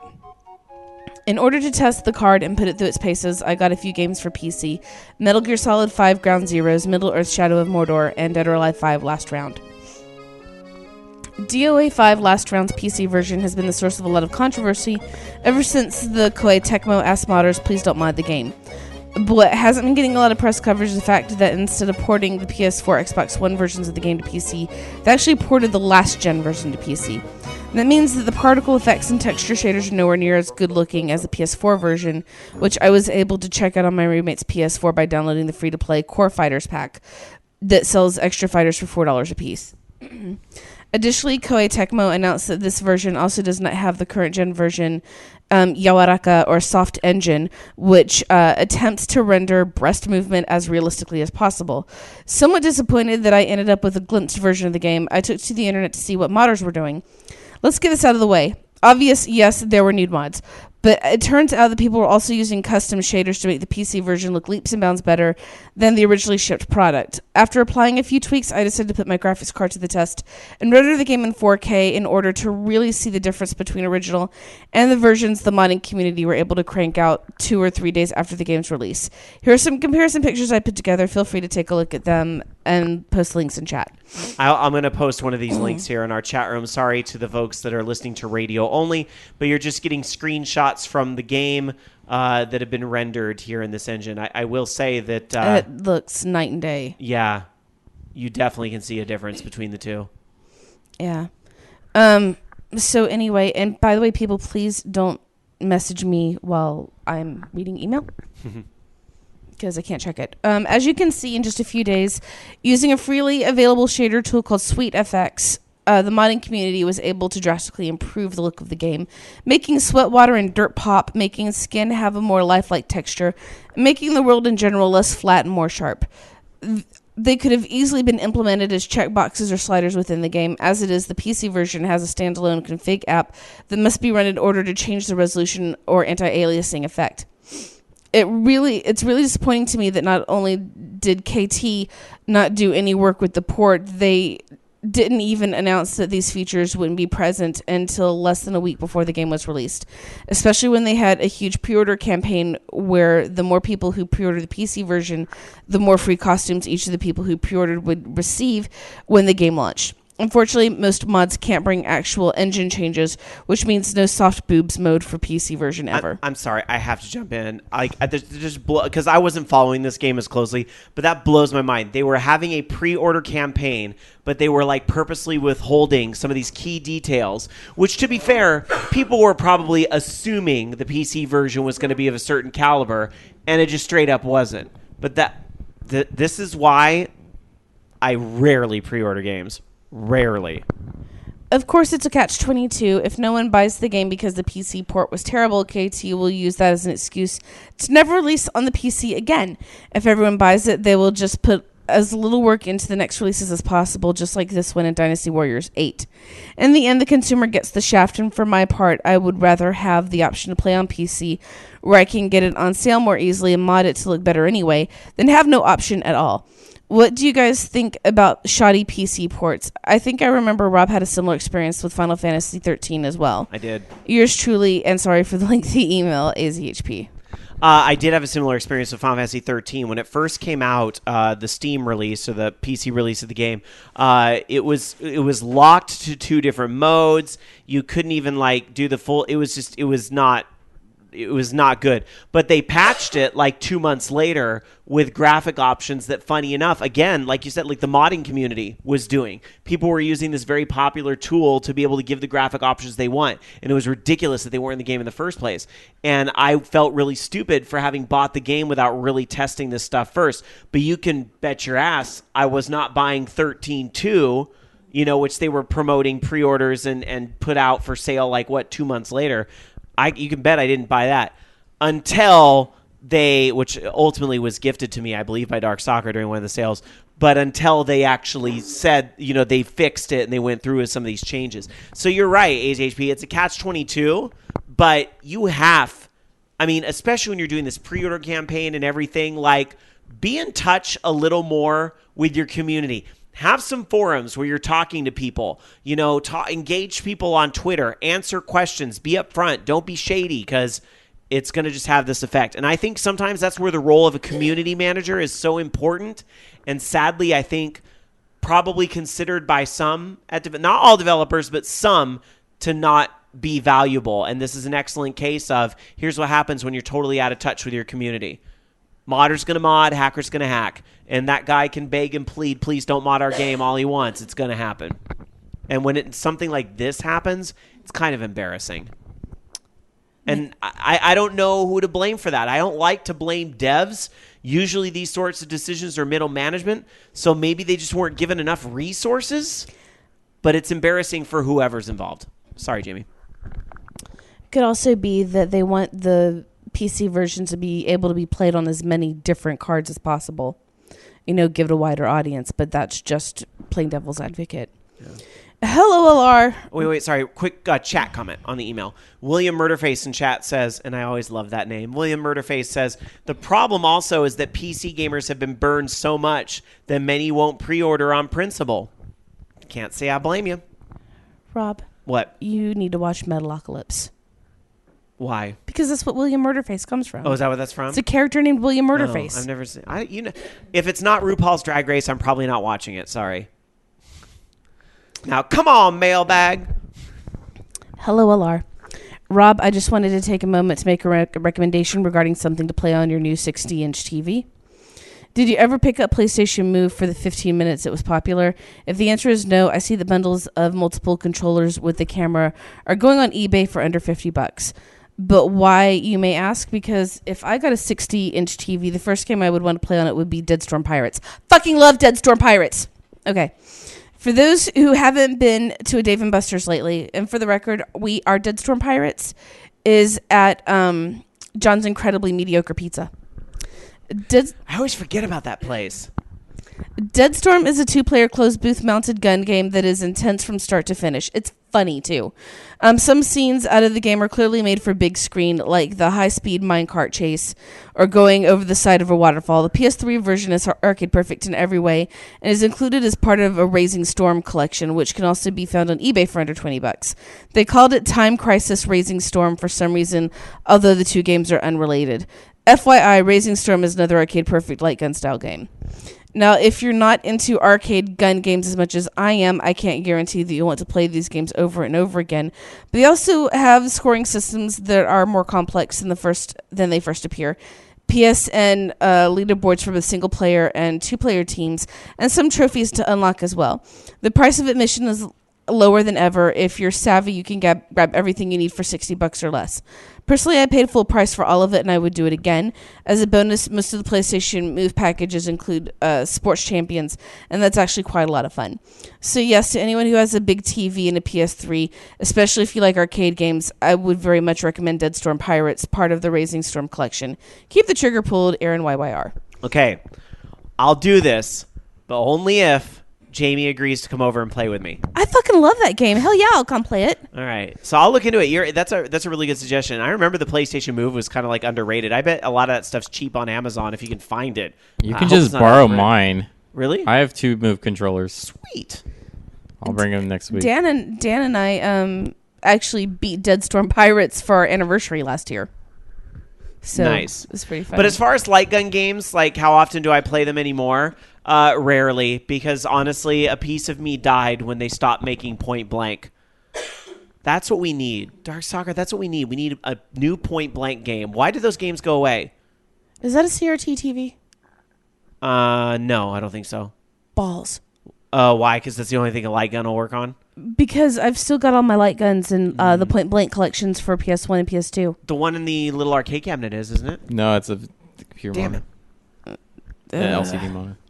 We can find one. Yeah, for some reason. Let's go to Goodwill. They got CRT. Yeah, for TVs some all reason, the it still picks up a lot of interference though. So it's like an old shitty CRT. All right, last email. Yes, last email. If you didn't mention it, rumors say that there's a Five Nights at Freddy's movie planned. Yes, we know. For what it's worth. There'll probably be more outcry over the overhype levels than the usual Hollywood corrupting art, etc. I have no intention to pitch this officially, and I don't know how realistic it is based on the original content creators collaborate like this, but I think it'd be best served as a 90-minute tops Grindhouse-style compilation of 3 short indie horror games-based movies, with Five Nights being third. Okay. I see the first part being a Slender Man movie. Yes, I know the baggage of real-life tragedies inspired by the lore. I don't want to know how they work around that, which should be just enough found footage elements to avoid being a Blair Witch knockoff. Part 2 could be based on the SCP security breach, which being more obscure than the other two would lend itself to some pretty interesting storytelling. All 3 could rely on more practical effects than on CG. Just be low budget feeling and campy enough to avoid being the look how cheap and wacky we are, guys. And the jump scare should definitely be more the I knew it, I fucking knew it, than the what the fuck was that kind. It'd be hard, by the way, to have an effective PG horror movie in this day and age. Language should just be strong enough to be somewhat believable, while more of the intense horror should come from psychological tension than buckets of gore and sex. Buckets of sex? Don't ask. That's what he said. Obviously, something like this would only work with the right amount with the right people involved. If such people are even around Hollywood and can't be done with Scott, Victor, Parsec, and 4chan / Regalas just sitting in the back for paychecks. Am I seriously calling for 4chan to be involved in a movie?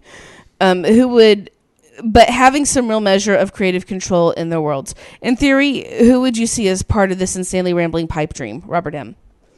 You know who could pull off a Grindhouse movie like that? Honestly, would be Tarantino and Rodriguez. You get them on it together. I just don't see a 5 great, minutes. Great dialogue and lots of spookiness. And I'm not one to squash the dreams and pitches of our listeners, so I apologize. But I think when you talk about 3 movies in one, they want a franchise. There'll be one movie for the first game, and if it does well, there'll be a second movie for the second, and so on. Or maybe they don't necessarily have to mirror the games; they could be their own stories. But in fact, I kind of think that's what's going to happen. I kind of think they're just going to all 3 games will kind of just hodgepodge into a movie. I don't expect the movie to follow the games that closely. It's just going to be the concept of Chuck E. Cheese gone crazy. That's it. That's what they're going to have in common. Maybe little bits and pieces of the lore. Oh, stop it. Is that the noise when the little wolf is going to come get me? I hate that fucker. It's the one when Freddy comes to get you. Is it? Andy's it's the Toreador March. Cial in chat says, Slender Man has better lore than the games. Act Deft in chat says, this summer, you'll find the worst job ever. We'll see. All right. Okay, do you know what? Since I made that a ringtone on my phone, we've actually started singing about the cat to the Toreador March. Singing about the song of Middles Patiddles. Middles the cat, don't poop on the floor. No, it goes like, Middles Patiddles, cute as a little cat. I'll step on her and smush her flat. to which we actually we pet her with our foot, but she acts like she's about to get squished. Kaijudo in chat says, I hope it's a lot of TNA in the Freddy movie. You're an awful human being. No, he's not. Come on, we're all thinking it. I wasn't. I'm not a perv like you guys. Yeah, right. I was thinking, okay, there is something though. I did post on my Facebook and not my Facebook, my Tumblr, and if Ronchan would find it for me and repost it, someone did a fan animation for Five Nights at Freddy's. That's how the characters see themselves versus how Mike sees them, and it actually is really, really well done. Interesting. But poor Chica. All right, is that it for emails? Yes. All right, then we're going to get to the FUs of the week.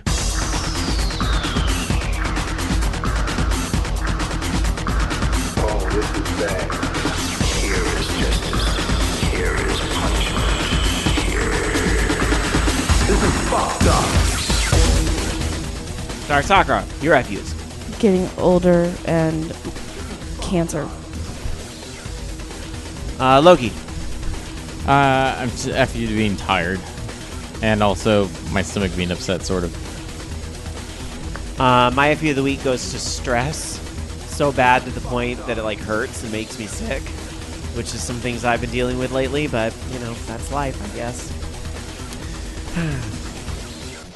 Wow, what a happy FU segment we had tonight. That's part of the reason we get it out of our systems so we can move on and continue to report some more gaming news and talk about it here on the show. Just a couple more stories for you guys, and then it'll be Skype line time. First, Loki. Yes, and this is kind of sad, but apparently 2K Australia has closed down, and they were behind the latest entry into the Borderlands franchise, Borderlands a pre-sequel.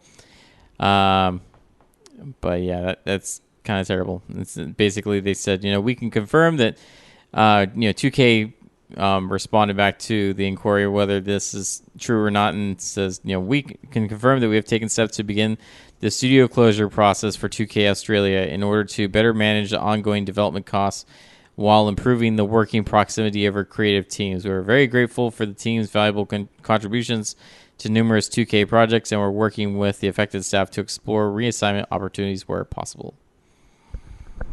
Well, gosh, I mean, they just didn't release that game that long ago, and already this happens. It's kind of... Yeah. Did the game not do well or something?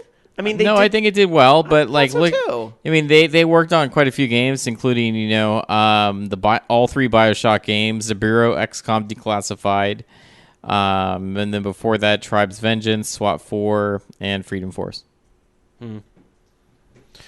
Well, I'm sad to hear about another studio closure, especially one I thought was doing better than that. So, I mean, they just released that Handsome Jack collection, which incorporates the pre-sequel, right? Yes. This is so surprising to hear.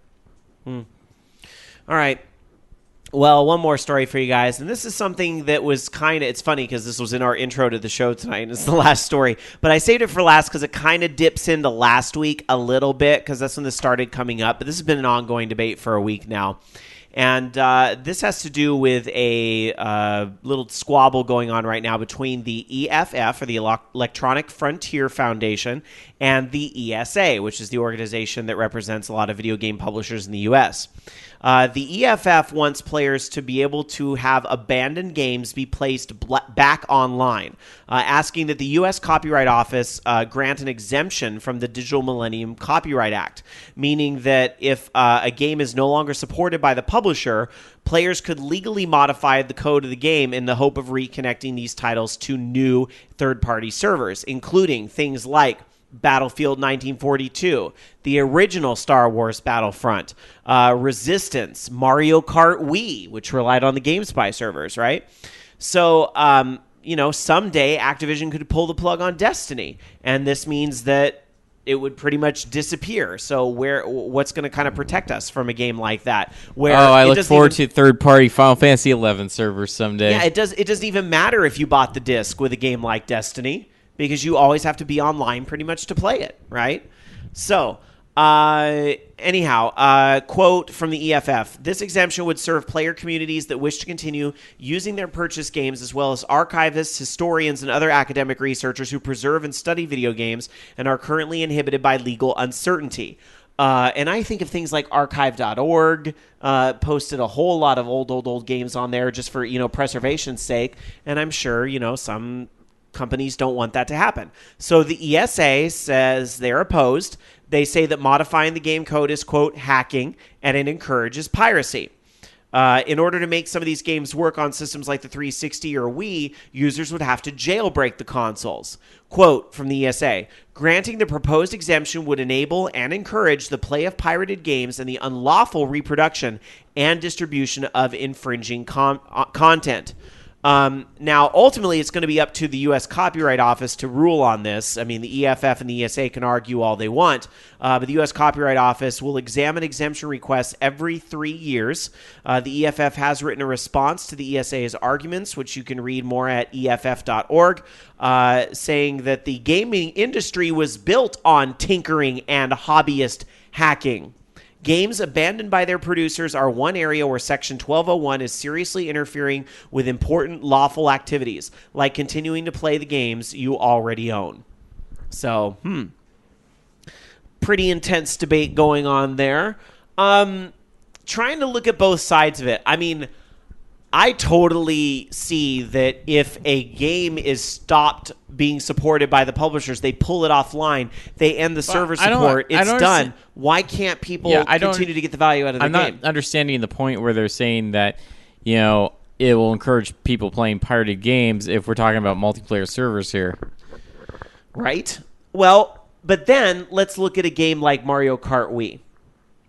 sure, the servers are the plug has been pulled on the servers for that game, right? But don't you think, Loki, on the current Wii U, we've got backwards compatibility now for the Nintendo 3DS for the Virtual Console, right? And probably just a matter of time before we have GameCube games as well, right? Right. So, in fact, actually, we got Metroid Prime Trilogy. We are seeing GameCube games. That is happening, right? So, don't you think on the next Nintendo system, we're going to start getting downloadable Wii games? And won't they want to have Mario Kart Wii be one of those downloadable Wii games? Probably. So that's why they don't want people pirating it now. And I'm picking on Nintendo a little bit as an example because I think it's one that... Well, they already have that, though, with, I think, unless it's been shut down, Warp Pipe was one of the things that they had available for Mario Kart Double Dash to be able to play online using the LAN adapter or whatever. So I don't know if that's still around, but maybe something could be rigged in there where it spoofs the server response from... GameSpy or whatever to get it to work somehow with Mario Kart Wii, where maybe you wouldn't need to modify the game, you just need to modify, your router settings or something like that. Let's see. Tiger Claw saying with Battlefront 3 coming out this November, you can still play Battlefront 2 online using a third-party client that connects to servers. And Hitstun says, I also play Tony Hawk's Underground 2 online using a PC mod and a third-party server. We were playing Phantasy Star Blue Burst or whatever it was called on PC for a little bit with that, right? So, and actually... that Metroid Prime Trilogy, that wasn't a GameCube game. That was a Wii game. So Wii U already has downloadable Wii games because they put out Galaxy, Galaxy 1 or 2. So it's probably just a matter of time before Mario Kart Wii comes out on Wii U. We don't even have to wait for the next console, right? Yeah, but why would you want the Wii game to be online anyways? Because one, that would mean effort on Nintendo's part in the first place. And two, why would you bother doing that when you could just remaster those tracks and as more DLC for Mario Kart 8? I had a brain lapse for a minute there because when I was thinking of Metroid Prime Trilogy, I was thinking of Metroid Prime, which was on the GameCube, and I forgot, the Trilogy was on the Wii. Anyway, let's see. So, just like, why bother? Why would we want to have, Animal Crossing as, a downloadable game when there's Virtual Console games in there? Yeah, right? We wouldn't want that. I would love that, but I don't think that'll ever happen. Anyway, Ross Steele UT in chat says, gamers are doing this anyway. So, yeah. I mean, that does kind of bring up a point. The EFF and the ESA can bicker and argue and settle the legalese all they want, but hacker's going to hack, modder's going to mod. Do we really need to think about how to stop this and maybe learn how to adapt to the inevitable? And how much damage are you really, what sort of damages are you really talking about here from these games? I mean, these are games that you aren't selling anymore. They're basically abandoned, and... who gives a shit if people are playing multiplayer servers, using them? I just don't see the problem with that. You're talking such a small group of people doing this that I just don't see how it possibly affects them in any way. It just greedy is what it is. It's them looking out for themselves in the future so that they can re-release shit on their own platforms. All right. Game Guru points out that Mario Kart DS is on Wii U Virtual Console, but lacks its online play. I was curious how that whole thing would work. So I guess you're right. Nintendo was just didn't bother to go back and fix it. Oh, yeah, of course. Yeah.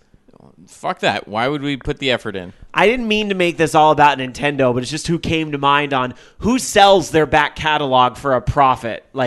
Oh, yes. And who... Oh, I'm sorry. Our systems can't talk to each other, so, Okay. Then let me change the discussion. What about good old games? I mean, a big niche of that company is that they sell old games. Yes. And I love that. I mean, I bought Covert Action and it plays on my current PC. I love GOG for that. So, I mean, I'm not saying they're doing a bad thing at all, but I can see that as another reason why maybe the ESA wants to stop this. But it can't really be stopped, can it? I don't understand why they would want to stop it just because they're selling old games. Well, because they want to stop these mods and servers and things from going up because maybe someday the company is going to resell it and it will work with a new server or something like that. I mean, maybe GOG isn't the best example. No, seriously. I'm oh, I'm sorry, let me put all my plans on hold because you may decide like 20 years from now you might want to sell that old game again. I'm sorry, but what about the like 20 plus years that you completely abandoned your entire audience for that game? Remake it. Make a new game. There you go. Done. Then or just throw. I mean, because I think Sega, to their credit, when Blue Burst did end, they threw out the third-party tools and basically said, here's how to get your character. Here's how to do all the stuff on yourself. Have fun. They gave everyone the ability to export their characters to private servers. Yeah. So, and that's the way to do it. That is exactly the way to do it. Not like, NBA or 2K games where they're like, hey, old sports game, let's just shut the fucking servers off because we just don't want to run them anymore. Okay, Act Deft wants to point out, a very fair point, Sony also sells their old games, and the ports are typically just, I'm adding this in, but typically the ports are just as lazy. And to be fair, yes, Sony does sell those things. And what's kind of nice about those Sony games is when I buy one of them, I can play them on any platform that actually supports those games. Whereas, if I buy a virtual console game on the Wii, fuck, the Wii U doesn't know I bought that virtual console game, and I can't fucking play that game anymore because they want more money from me. Oh, I'm sorry. There's going to be some limitations due to technology or some bullshit. Whatever. I think it's a bunch of nonsense. All right. Well, I am going to open up the Skype line over at 1-877-GAME-OLR, or our username on Skype, Orange Lounge Radio. If you want to call in on that topic or anything else we've discussed tonight, you can do so. So I'm not going to keep it open very long, as I have something I have to do right after the show tonight. Sorry, so I got to end on time tonight. But we will keep it open for a little bit and see if we can at least get one, maybe two calls. It's already lighting up, so let's get to it. Hello, you're on Orange Lounge Radio. Who's this? Hey, this is Act Deft. Hey, buddy. How you doing, Act Deft? Oh, really great, actually. I'm doing really fine. Waiting for the Wave 4 amiibos to come out, but yeah. Oh, I know. My God. Shane's trying to talk me into going to get... I got to get up early to order a Greninja or something from Toys R Us. But the only reason I'm doing it is that I want to trade one for what I really want, which is a NES. Yeah, a lot of people are pretty much having a day off on the 27th because, that's when Toys R Us will have Greninja in store for pre-orders, but sadly, I won't be able to get one because of reasons, logical reasons. Yeah, it sounds like I might not be getting the day off either, so that makes two of us. But I did want to say quickly, I thought of you yesterday because Dark Soccer and I were at this the Sakura Matsuri Festival, which was in Japantown. And, I tested Periscope on Twitter for the first time. I did a little broadcast from the Play Arcade there. That was kind of fun. I never used that before. But right next door to that arcade, they had a store that sold all sorts of little, like, knickknacks and things in tune with gaming and anime culture. And there was a whole little section of nothing but stuffed Kirbys. Oh, my God. I came so close to grabbing a Kirby sleeping on a star. So I don't know. Next time I go, it was so crowded though. Act F, like I had to get out of there because claustrophobia started acting up. But when I go, when there's not a festival going on, I'll have to take a little picture and send it to you and be all like, "Do you need a care package? Yes or no?" So I would be pretty much grateful for the pick, even. No worries. But yeah. Well, what's on your mind tonight? What was the real reason you called in? Well, mostly the amiibo talk because you talked, I think, 2 weeks ago about how NES and all the games, mostly the GameStop fiasco that happened on the second. It was pretty much a catastrophe. It was a disaster overall. And I want to talk about something related to that. That is mostly a lot of people that went even that I know here locally to get a pre-orders, not even for a NES, just for a Wario or a Pac-Man, and barely got them because GameStop didn't know how to do these pre-orders. Like, I'm really baffled at how bad they managed to fuck this up. Pretty much. It's such a goddamn mess, and it makes me really hesitant to even support Amiibo in the first place. But Shane has a really good way of convincing me to do things I don't necessarily want to do. And it's a good thing he's not a drug addict. Yeah. Yeah. You're like, come on, Rob. You know you're gonna. I know. But anyway, but all that joking aside, like, it's crazy how this continually gets botched. Yet the way the vicious cycle works, because it's so botched, it makes the figures that much more cherished, which drives the insanity up even higher. It's a pattern that's gone on forever for Nintendo. And to Loki's credit, he's called them out on it for years and years and years with the Nintendo Wii supply and demand. And what else did they artificially supply? Yeah, we have the Loki. The reason for that, yeah, he has told us years and years about that. But at least for this one, I don't think it was necessarily Nintendo's fault. At least for the most part. Yeah, I know they limit the stock and some of those stuff, and even make the exclusive deals. That's the most fucked up part. But aside that, I think this one it was most on GameStop's part because did you know how they do the pre-orders for Wave 4? For GameStop? Yeah, for GameStop. I heard the horror stories about that people were lining up in like for like an hour because the systems were slow, and people waited there and didn't even get anything. Yeah, because they only did online pre-orders. Oh my god, that's the thing, and not even like you can stay at home and pre-order online. No, you had to go to the store, use their web and store system, and then you can only pre-order the amiibos with a full payment up front. Here's the thing. I'm gonna get this out, and then I'm probably gonna let you go to get one more call. I don't know if you remember this old inside joke from Horde House. Maybe you do, but it's coming to mind right now, and it has to do with angry customers and so on. And we once had an employee of a cable company on, and it started this whole meme on the show of "Fix my damn internet, fix it, fix the damn internet." People don't really give a shit what's wrong. They just want it fixed. And I think that's to the point many of us are getting with Amiibo. Fix the damn Amiibo system. Fix it. Like, I don't fucking care anymore if it's GameSpot's fault or GameSpot. Stop. Maybe it's their fault too. GameStop's fault, Nintendo's fault. I don't fucking care anymore. I'm not taking any more finger pointing. I'm not taking any more of this shit. It is fucked up and needs to be fixed, Nintendo. God damn it. But you know how GameStop fucked up? At least you know how they fucked up. Yeah, I see how they fucked up, but it's not going to matter. It's not going to matter.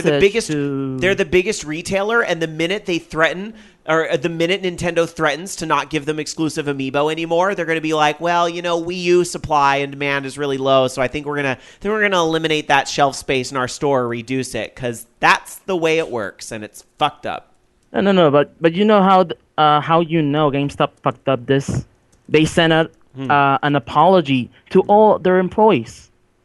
Their employees, not even the customers, their employees for this fucked up. Yeah. Corporate sent out to the employees an apology message via phone, a message, because how stupid they managed this. It was really, really a catastrophe. And we can speak about Target. We can speak about even Walmart. Walmart managed their online pre-orders really well. I managed to get some from Walmart a few days ago, and GameStop was a complete catastrophe. Really. Sometimes it's hit and miss for people too, though. And I didn't talk about this a lot on tonight's show because I'll get into it on Horde House a little more when this topic comes up. But BlizzCon tickets went on sale on Wednesday and also again on Saturday. And lots of people, again, really upset at Eventbrite and the way they handled it and being in the lobby and getting kicked out. Here's something amazing, ActDeft.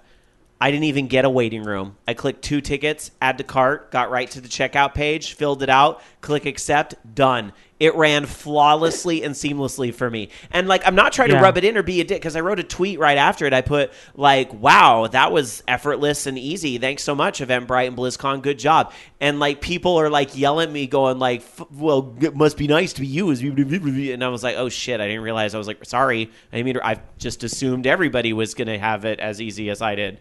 So, anyway. All right, ActDeft, I got to let you go. I'm so sorry, my friend, but I want to fit in one more call, okay? Yeah, no problem. Thanks for having me. Hey, of course, anytime, buddy. Take care. 1-877-GAME-OLR, or a username on Skype, Orange Lounge Radio. I want to check in with Loki here and see if he has any last-minute stories. I was just going to say there's a homebrew app that someone's made already that basically is like a remote desktop app that you can stream your PC to and actually control it via the controls on the game. But it's still very early, and the frame rate's really low on it. It looks really cool. And stream it to what? You stream it to your 3DS. Oh, your 3DS. Oh, wow. Yeah. Oh, dang. That's kind of cool. All right, let's get to at least one more call here. Hi, you're on Orange Lounge Radio. Who's this? Hi, this is Raginator. Hey, Raginator, buddy. How's it going? Oh, pretty good. How are you? Bless. How are you? I'm okay. What's on your mind quickly tonight? We're going to wrap up here soon. Yeah, I just want to comment on the story that you were talking about before you took XF's call. I think that the ESA's stance is a little stupid. Honestly, if you bought a game, those online services have gone offline, you should be able to continue to play said game. Case in point, let's say, for example, you're a fan of, I don't know, the SOCOM series. All the games are currently offline, as far as I know. Zipper's gone, the way the Dodo Bird. I don't even know what's happening with Slant 6. So, if you especially had SOCOM Confrontation, which was an online-only game, guess what? You're kind of SOL at this point with that game. Right. Unless you find out, walk around, find a third-party server or whatever. I just want to jump in real quick because you said, and probably just in the heat of the argument or whatever, and I'm not trying to pick on you with this, but you said that the ESA was being stupid about it. But we have to, and I get it. I would say maybe it's a little bit more of a place of ignorance because keep in mind the ESA is paid to represent these companies, and it's kind of like that old rule about if you don't defend your trademark, you're going to lose it. So sometimes we see these trademark suits that we look at and go, come on, let it go. But they have to do it because that's what the law makes them do. So the ESA kind of has to defend this because that's what they're paid to do. But I think, and where I encourage them to look at is accept the reality that when you do this shit, people are going to mod it. So you can embrace it like Sega did, like we were talking about with Jamie when they closed Phantasy Star Online, or you can have the community do what it'll do because that's what's going to ultimately happen. Yeah, I suppose. But at the same time, there's certain series that, you can pretty much see the writing on the wall that they're basically dead. They're not gonna come back. SOCOM is probably one of those series. I'm pretty sure that the three of you in studio can probably rattle off a half a dozen other series just off the top of your head. Sure. So the way I look is, what's the harm? It's not like you're ripping the game and pirating the game and handing copies to all your friends. You're just playing the game that you already bought. I'll tell you one close to my heart, Raginator. I'll give you this one. Mass Effect 3 multiplayer. One of the few online multiplayer games on Xbox I've truly enjoyed the experience of playing and once in a great while, but hardly ever did I get somebody abusive or like toilet bowl in a match. Like Mass Effect 3 multiplayer was a very pleasant experience, and I've kind of accepted the fact, as irritating as this is, that whenever Mass Effect 4 ultimately comes out, they're going to pull the plug on Mass Effect 3 multiplayer because they want you to buy 4, and I'm using my quotey fingers when I say Mass Effect 4. They want you to buy Mass Effect 4 to do its multiplayer mode. Now, the only reason I'm kind of like I'm accepting it is because I still think Mass Effect 3 would have been worth $60 for its single-player mode alone. The multiplayer, honestly, is just a nice little bonus, and it's like a cute little like, oh, and there's this too, and it's a huge, like free-to-play, basically bonus type of thing. But I know it's going to get shut down someday, but, somebody will probably release tools for the PC that let us still play it online. I'm probably going to have to install that and check that out because there's going to be a day where I'm going to say, I want to fight Cerberus again. Because if Mass Effect 4 is in a place removed, time and space, I'm not going to get to fight Cerberus again. And it's like, you know what? I hate those son of a bitch Atlas monsters, but I want to fight one today. I want to blow one up today. So The thing is, games like Mass Effect 3 are one thing. At least games like that have a single player game or aspect to the game. Other games, such as Final Fantasy 11, previously named Soulcom Confrontation. I really want to know Square's exit strategy for Final Fantasy 11, and unfortunately, I think it's the mobile phone thing. I think what they're going to do ultimately, they're never going to make Final Fantasy 11 single player only. They're just going to say, now you're going to go play the new Final Fantasy 11, which is on mobile phones. Yay! And I'm going to be like, oh my God, no. I'm sorry, that doesn't exist in my world. I know. Yeah, the trouble is, not everyone has a mobile phone. Not everyone has a PC. Some people are console only, like I was for a long time. True. So those people are maybe SOL, unless they find some kind of workaround. Who knows? I don't know. All right. But my friend, I got to let you go so we can wrap up. But thank you so much for the call. Sure. Have a good one. Take care, you too. All right, a lot of passion around that issue. I'm going to open it up real quick because I saw a bunch of other calls trying to come through, and I'll give somebody like 1 minute to get out whatever they want to say. So I'm going to keep the Skype line open for just a moment. 1-877-GAME-OLR or a username on Skype, Orange Lounge Radio. Any other last minute stories? Checking in with you. Snatcher's on Virtual Boy now. Someone ported it. Ooh. Interesting. Yeah, so I don't know. I guess that'd be good. Dark Saga, do you have any last minute stories? I like big butts and I cannot lie. That's not news. Anyway, the news stories. This box needs to get off of the cable. I've been fighting it all night. My Amazon pantry box that we use to transport all the... I got to say, I got my money's worth out of that box. All right. Anyway, all right. We got it lighting up here. Let's get to one more call and then we'll wrap up. Hi, you're on Orange Lounge Radio. Who's this? Hey, it's one and only Ranma. Hey, you got through. What's up, my friend? I got to make this fast. You got 60 seconds, my friend. Ready? Okay, I'm going to make it quick because it's a special occasion. So I broke the Fireball out of the freezer. And I know Fireball is one of the official adult beverages of Orange Lounge Radio. I'm making this full screen even so if Jamie it's can absolutely disgusting. Hey, this is the best I have on the time given, okay? That's okay. I forgive you. I actually paid for some. Awesome. And as you can see here, big old shot glass. Yep. So this is for you, Ook-chan. Happy birthday. Congratulations on leveling up. Thank and you. See you when I see you. I like your shirt. This is Ninja Please. I don't know if you remember, but I got this shirt at Fanime. Yep, I remember. I wish I picked up that damn cleric shirt. You need to come back out here and hang out with me. We miss you, dang it. By the way, last night I was drinking Chambord. Ooh, I've never heard of that one. Chambord is kind of expensive. It's black raspberry liqueur. And it goes really, really well in Coke Zero.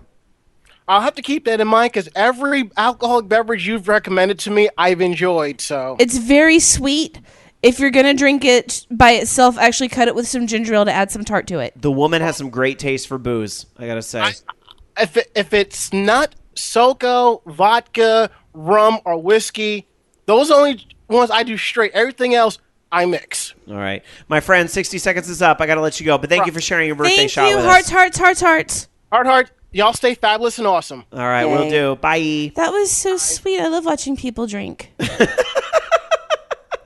On that note, we're going to close the Skype line. I'm so sorry to those that didn't get through, but feel free. You can post your drink selfies on Twitter, but please drink responsibly, 21 and up only. You can post your drinks selfies on Twitter and hashtag one for Jamie. There you go. Hashtag one for Jamie.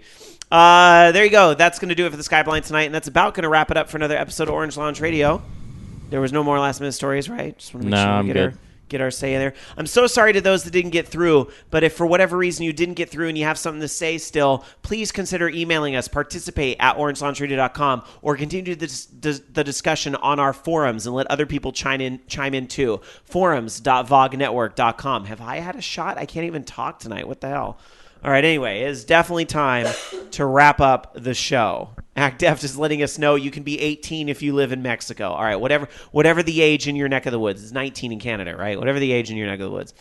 All right, anyhow, it's time to wrap up the show. Thanks for coming back this week. I know it's, when we are off for a week, you might go off and find another new podcast. And hey, if you don't, you better not. If they're indie, then it's cool. We're happy. But, support independent broadcasting. If you like what you heard here at Orange Lounge Radio, please tell a friend or 5 about the show because, we're just gamers like you that get together on Sunday nights to talk about games and have a good time with our extended family here at the Voice Geeks Network. So tell a friend or 5 about the show. Help spread the word about Orange Lounge Radio. 5-star reviews on iTunes and Stitcher Radio go a long way as well. Thank you so much in advance for considering that. Time to go around and get everybody's final thought. We're done here for the night. I'll save the birthday girl for last. So, Loki, your final thought tonight. I feel... Ugh. Yeah. Well, feel better. That's no fun. My final thought tonight is I'm only 100K from level 10 in Ingress. And I didn't even get to talk tonight to Loki about the Ingress meetup I went to this week where I actually met all the players. Well, not all of them, but a lot of the players in the area. Didn't even get to talk about that tonight. Some other time. Because they have a mobile van that goes around. Oh my god, do they have a logo on their van? Yes, they do. Oh my god, nerds! Nerds! And it's 70 people that were standing around the van. No, that's so... I'm sorry. I when you start putting like decals on vans and like setting up like actual vehicles to facilitate... Oh, we're going to have to talk about it next week. All right. Oh my god, that's so terrible. That being said, I'm sitting here staring at a eBay auction for an Oculus Rift that's ending in 5 minutes. So, well, we all have our things. Oculus Rift's kind of awesome, though, as is Ingress, hater. All right, last but not least, the voice of reason, Dark Sakura, Jamie Summers. Am I really the voice of reason? God, y'all are fucked. Not usually, but tonight maybe a little bit. Y'all are so fucked. Except for that part where we disagreed, but it's going to happen sometimes. Yeah. Usually every time I'm right and you're not. Your final thought, Dark Sakura. I have managed to turn Becky from a Dragon Age hater to a Dragon Age lover. Although I still can't get behind romancing Anders. I'm sorry. All right. Well, on that note, we'll be back again to do it in 7 days. Thanks so much for tuning in. 7 days. Thanks. Tune in or you'll die. No, just kidding. That used to be one of our bumpers. Wasn't it? I think it was. Back in the day. Should I, for old time's sake? Yeah, fine. For your birthday? And act deft. No. What? I don't even know what you're talking about over there. He's saying the hypocrisy is strong. Oh. To Loki. All right. Anyway. I'm sorry, I don't follow this hypocrisy. You said nerd like you aren't one. All right. Okay, yes, I understand that. And maybe that's the derogatory term, but what would you call it then? Like obsessed enthusiast? I mean, like when you're modifying a vehicle. Everyone's a little nerdy about something. Okay. All right. Yeah, but I don't put like it's a fucking an official Google company. And Hitston says your game needs right. a hype air horn. We're done. Air horn, you got it. We're out of here. Here it is. A classic OLR memory here from 10 plus years ago. And then our outro. Have a good night, everybody. We'll see you next week in 7 days. Hey, did you hear about that show? What show? Well, they play a lot of great Bimani and video game music, but if you listen to it, you have to listen to it again within 7 days. Oh, I've heard of that station. Really? Yeah, I even listened to it a couple weeks ago. Hey, what happens to you if you don't listen to it again? Well, you die. What? Hey, wait! What's this crazy bitch doing coming out of my computer screen? Ah! Orange Lounge Radio. Listen or die! 7 days. You've been listening to Orange Lounge Radio. Orange Lounge Radio is a production of OLR Studios. To join us for a live show, tune into vognetwork.com Sunday nights at 6 p.m. Pacific, 9 p.m. Eastern. The views and opinions expressed in this program do not necessarily reflect those of the staff of Orange Lounge Radio or VOG Network, but you know they were all still true. See you next week.